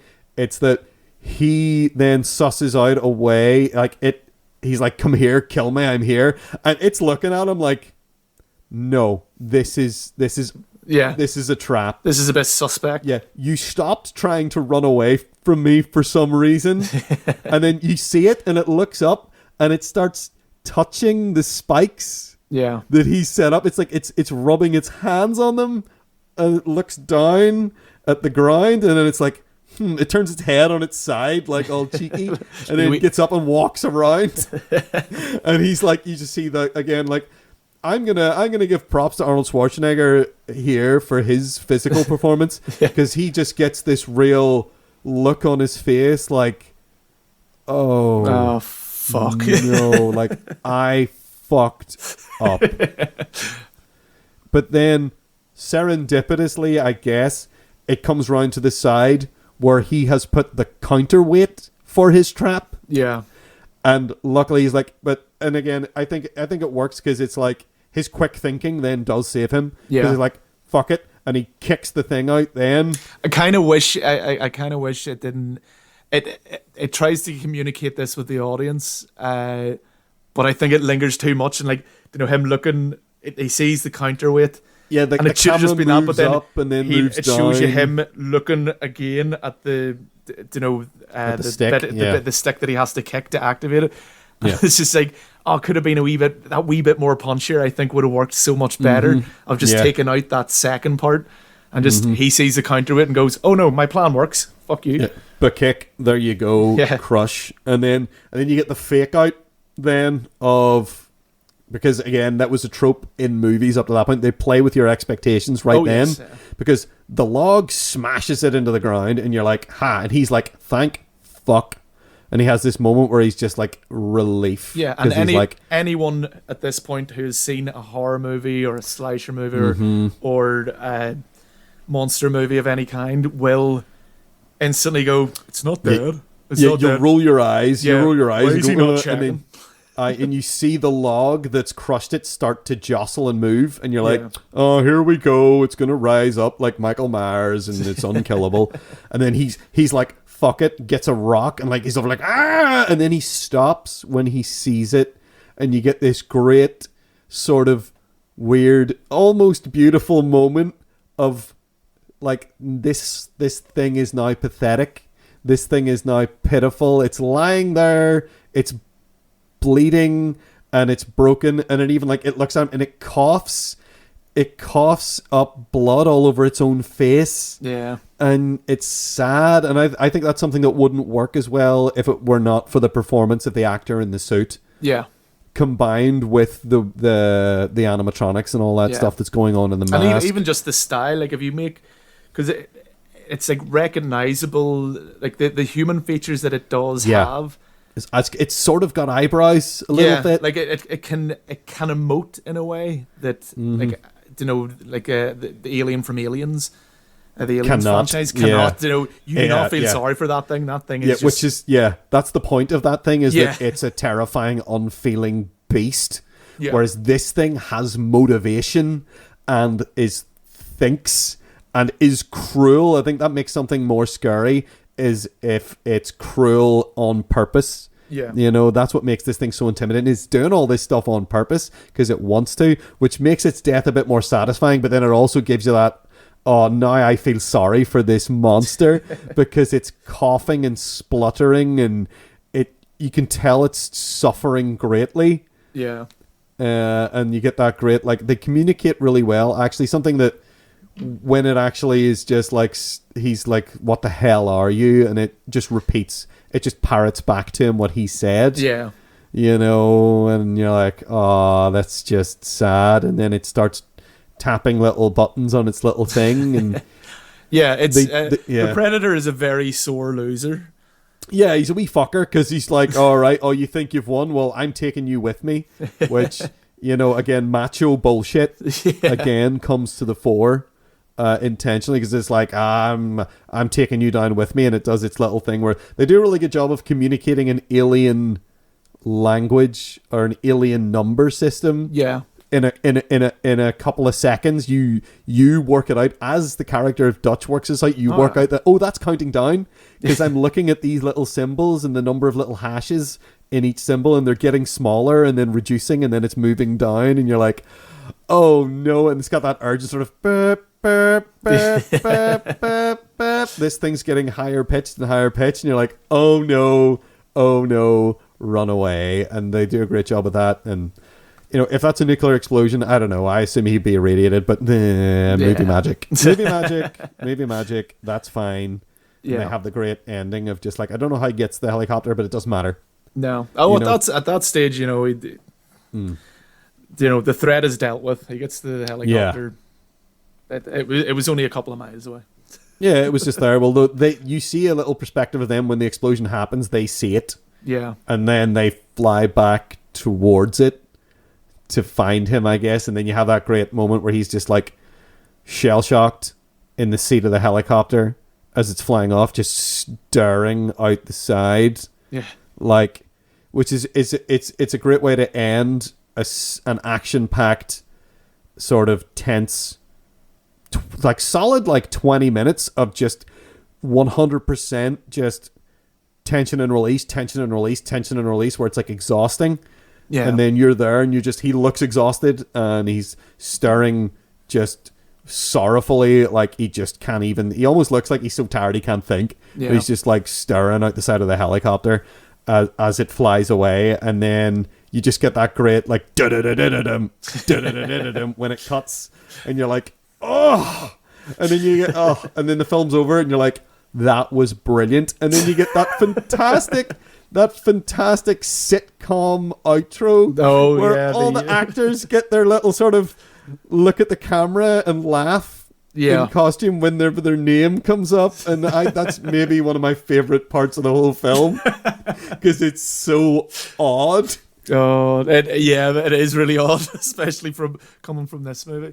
Yeah, I mean, this is it's an enjoyable, like, silly action movie, but there's there's a bit more to it, and there's a bit there are things that I think you can appreciate. That again, the direction of it is very well done, and the effects and things like that, are done so well. Yes, they are. They're phenomenal. When they on the few small occasions where they don't work, it doesn't really interrupt the flow. No, I think. It is what it is. You can always, especially when the rest of it kind of is elevated like this, then that's a minor thing. It's different. Yeah. If that was the whole way through, it could be a problem. But no, I find it very enjoyable. Yeah, I think it can be enjoyed on several different levels, which is great. Yeah. You can just go and watch this as a dumb action movie, Yes, and come away completely satisfied, or you can go into this and be like, I'm going to be dismissive of this and laugh at how ridiculous it is. Yeah. And you can enjoy it on that level too. Or you can go into it, as I do every single time I watch it, and go, this is actually kind of a great character piece. Yeah. And this almost a great sort of education in screenwriting and how you construct a really good screenplay. Yeah. That's like, you get your 3-act structure of, here's the intro and the first mission. Then you have your second act where they are like working to defeat the thing and getting picked off one by one. And then you have the final act of the proper confrontation. And it all works so well. And that you don't always need to have that structure in a screenplay. Yeah. But it can be extremely helpful. And it's a very satisfying way to structure a narrative to do that. It's really just... And I think this film is one of the best examples of how to do that. Ooh. And really cater to a really wide audience of people. Because I would go into this movie and I'm like, I enjoy the characters in this movie. Yeah. I enjoy the character of the monster in this movie. I like thinking about his motivations while he's doing the terrible things that he's doing. And I understand the motivations of the people that he's doing it to. And I think it's just like it can be as cerebral as you want it to be, and that's what's led to the wider sort of Predator universe becoming a thing in comic books, and which more very bad sequels. From it, I think, a lot more. Like all franchises, the Alien franchise, I think has long ago scraped the bottom of the barrel, and the same. It was scraping the bottom of the barrel early on, after Alien and Aliens are both great in their own specific ways. Yes. But everything Alien related to happen after that has been almost universally awful. Yeah. There are things I like about Alien 3, and there are things I like about Alien Resurrection. Yeah. But they are far outweighed by the negatives, and anything beyond those two films, I don't have anything to do with. I've watched almost all of them. Not just to pick on the Alien as well, because you've got it with a lot of these 80s franchises, or these franchises that started in the 80s. You've got like your Terminators, you've your RoboCop. RoboCop went on. RoboCop should have been one film, and that's it. Yeah, your Freddy Kruegers, I almost said Freddie Prinze Jr.'s there. There's too much of him. You've got all these things that kind of became franchises because we are horrible nostalgia hounds who seem to just lap this shit up, and it's just swill at this point. They just feed you fucking anything, But it's unfortunate because there's a lot to be said. I do enjoy this. I do enjoy this movie. Mm-hmm. Yeah, I didn't like Predator 2 too much. There's some things I like about Predator 2. Yeah. There's a few things. I think Danny Glover's great in Predator 2, and the late great Bill Paxton, who just is always just giving his all to every performance of every film he's ever been in. It has its moments, and it doesn't really ruin. If it had just been Predator 1 and 2, I'd be happy enough. Again, I'm not a huge fan of Predator 2. No. But it's not abysmally bad, or no, it's not Alien versus Predator. Yeah, they waited a few years for that. Thank you, Paul W.S. Anderson, the guy who made a really good film, Event Horizon, and then didn't really do anything else that I liked ever. I think after that. No. No, he did Mortal Kombat, which is fun and stupid, and he did Event Horizon, which is great, and then Alien vs. Predator, the first one alone is just dross, and then there was sequels, and oh god, it's just a mess. Yeah. So, Predator, great movie.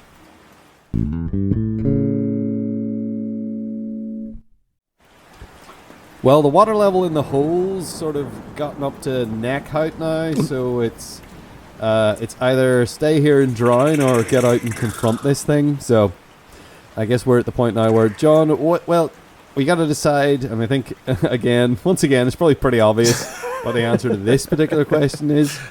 Which of these films did we like the best? Which one is the best film? Well, we have to pick E.T. because it's in all the best stuff. It's got the highest Rotten Tomatoes score, doesn't it? So that must mean it's the best. Our hands are tied. It doesn't matter what we enjoyed the most. Yeah, no, it's got to be E.T. Yeah, fucking E.T. Man. Yeah. No, fuck that shit. I enjoyed my time watching Predator much more than the other two movies in this podcast, so yeah, hands down. Yeah, 100% also my pick easily for the best film that we watched was definitely Predator. It is just, as far as action movies go, it's like one of those gold standard. You know, it's like it's got all these great characterization. It has mostly non-clumsy exposition. It also inspired John Carpenter's Ghosts of Mars, so you have that.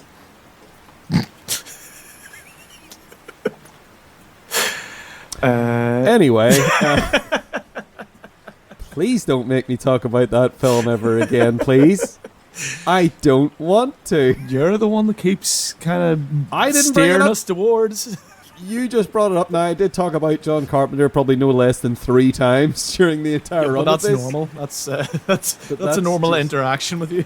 Yeah, that's my day-to-day, really. So yeah, Predator is definitely the best one of these films, easily. It's well-paced. It's extremely well shot. It's really cleverly written, I would say, in a lot of ways. The performances are exactly what they need to be in this film. Yeah, there's a lot of not great actors, let's say. I wouldn't really count Arnold Schwarzenegger as a great actor, but he's, just as you say, well cast in the roles. Yeah, it's one of those things like when Keanu Reeves is well cast in a movie, he's great, and when he isn't, it's stunningly obvious that he shouldn't be in this film. You know. So you get Arnold Schwarzenegger in like a comedy or something, and you're like, oh, I guess it's funny that it's the joke's always that it's Arnold Schwarzenegger in this comedy movie, like in Twins and Junior, you know, and you're like, just stop already, please. It's like having your skull drilled every time I watch either of those movies. You're like, Danny DeVito, funny, and then you're like, I guess it's funny that he's playing off Arnold Schwarzenegger, but at the same time, it's kind of making me feel ill. I want to watch this, so no. But yeah, he's perfectly cast in this. Jesse Ventura, a wrestler, you know, like doing his wrestling thing, the way he talks. He's been in a couple of movies playing similar, like, macho type characters. He was in The Running Man as well, in which he plays a sort of a past it sort of. I used to be the wrestle boy, and now I do the presenting, and kind of just being a bit of a heel in general. Yeah, he's very good at that. He does heel very well, you know. Bill Duke, I think, does a great job as Mac, just portraying someone who is mentally broken. I think that guy, I think he's good at what he does. Shane Black just doing his way, I'm the funny guy who gets killed, yay, thing, you know, that's fine. Pancho's sympathetic, and I like him. And also, as we said, like, not to be overlooked at all, because they usually are, but the Predator, I forget his name again. That's terrible. Kevin Peter Hall. That's Kevin Peter Hall. Kevin Peter Hall. He, not to be overlooked at all, because he's very good, and it wouldn't have worked as well. Without having someone who knew what they were doing and knew the physicality of the role.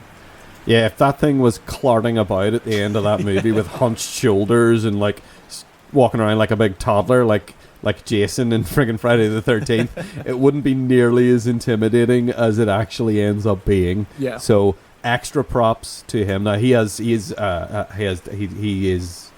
subsequently died. He died a long time ago, actually. I think in the 90s at some point. But to his memory, thank you very much, Kevin Peter Hall, for your amazing performance as the Predator. So good. So yeah, everything's great. Everything about this film just sort of works in tandem. Yeah. I think, whereas I find a lot of stuff about E.T. to be saccharine and overly emotionally manipulative. Yeah. I mean, saccharine is a word we use more than 3 times when discussing it, and I think it pretty much sums up our feelings towards it. And there are people who absolutely adore that movie, and more power to them. Grant, yeah, absolutely. I can understand why someone would like it so much. Oh yeah, I really do.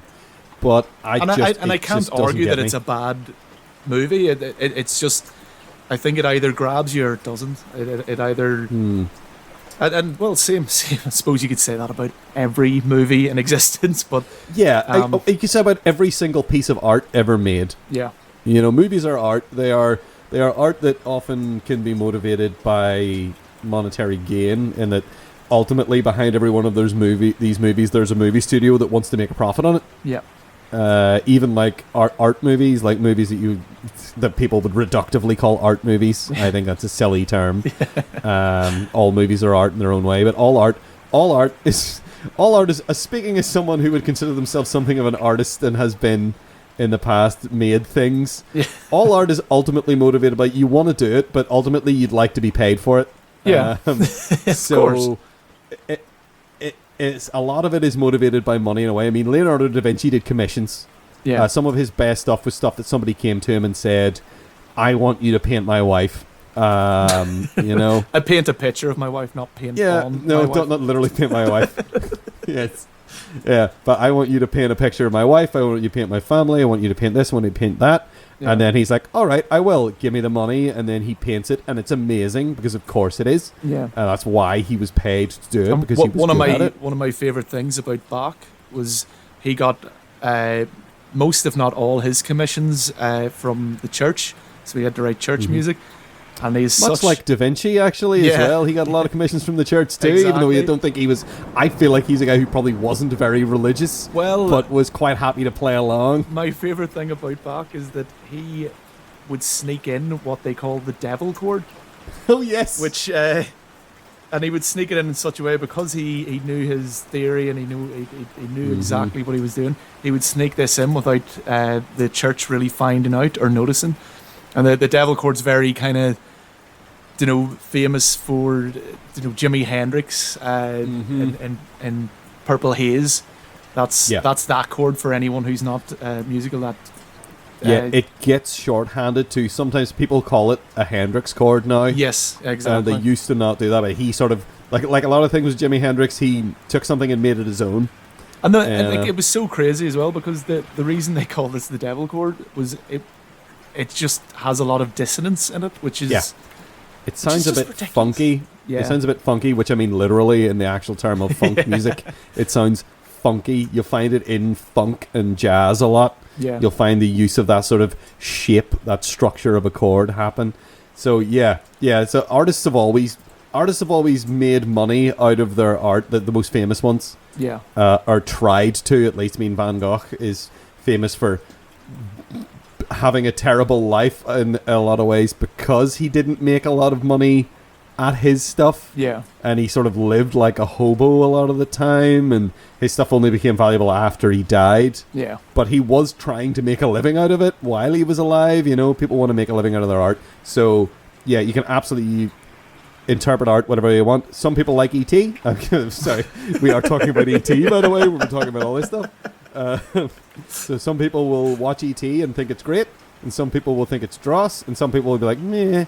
Some people will look at Predator and be like, oh, it's stupid and I hate it. And then you'll get me gushing about it for an hour and a half because, the characterization and the narrative and the way the exposition works is really clever, and it's actually really subtle. And is anyone going to say any of that about Species, do you think? I very much doubt it. I would... Part of me wants to meet the person that would. Yeah. But I imagine they would have been involved with the movie in some way. Probably the writer, maybe. Yeah, maybe. Yeah, because like again, there's some stuff in Species that you can cling to and say like, okay, the initial premise of You just didn't get it. Yeah, I didn't get it. I'm too stupid. I'm too stupid to get it. You're right, but I'm going to keep talking anyway about what I think I got. Like I like the initial premise of the way the creature comes about. Yeah. In that it's like it isn't this thing crash landed and we find it. It's we made this with stuff they sent us. Man's in like own a hubris. message. Yeah, our own hubris. We had to do it. Yeah. We didn't. It's that old thing about. We were so excited about the fact that we didn't think whether we should. Uncle Ben and Spider-Man, great power, great responsibility. You shouldn't beat up your bully or whatever. I don't know. I obviously didn't learn the lesson from Spider-Man. No. But like that stuff, that's an age-old thing now. That has become a thing in sci-fi in general. It's like, we tinkered with things we shouldn't have, and now it's destroying us. And like the whole intent of like an alien species is trying to wipe us out in a really insidious way by breeding us out. Yeah. In a way of like they get this thing that's going to create a bunch of murderous monsters that are going to make more murderous monsters and wipe out the human race, but they don't even have to come here to do it.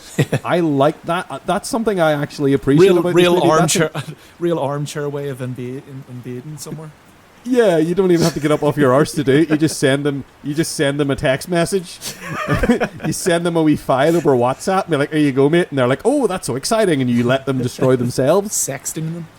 Yeah, but yeah, the way it's executed is just, it's garbage. And it's terrible. And it's, the dialogue's bad. Yeah. And it's not shot awfully, but it's not shot in a way that is striking or interesting. No, it's a very just.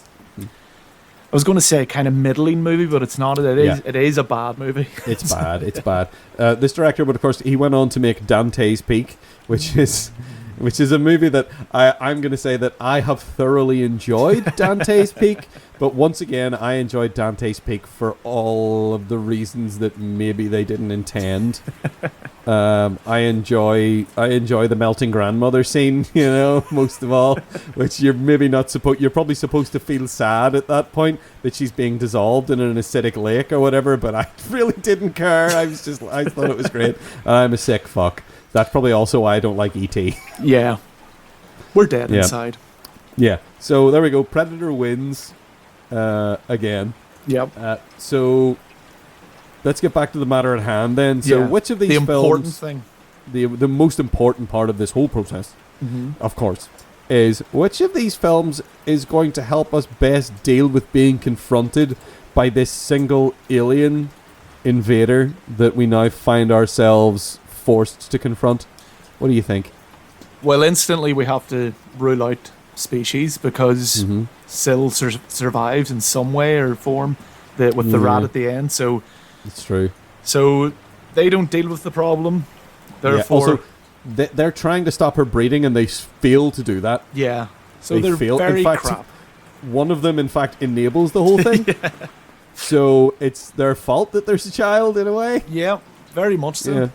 Yeah. So Species is out. Thank God. Now in E.T. they befriend the creature. Well, this is the thing.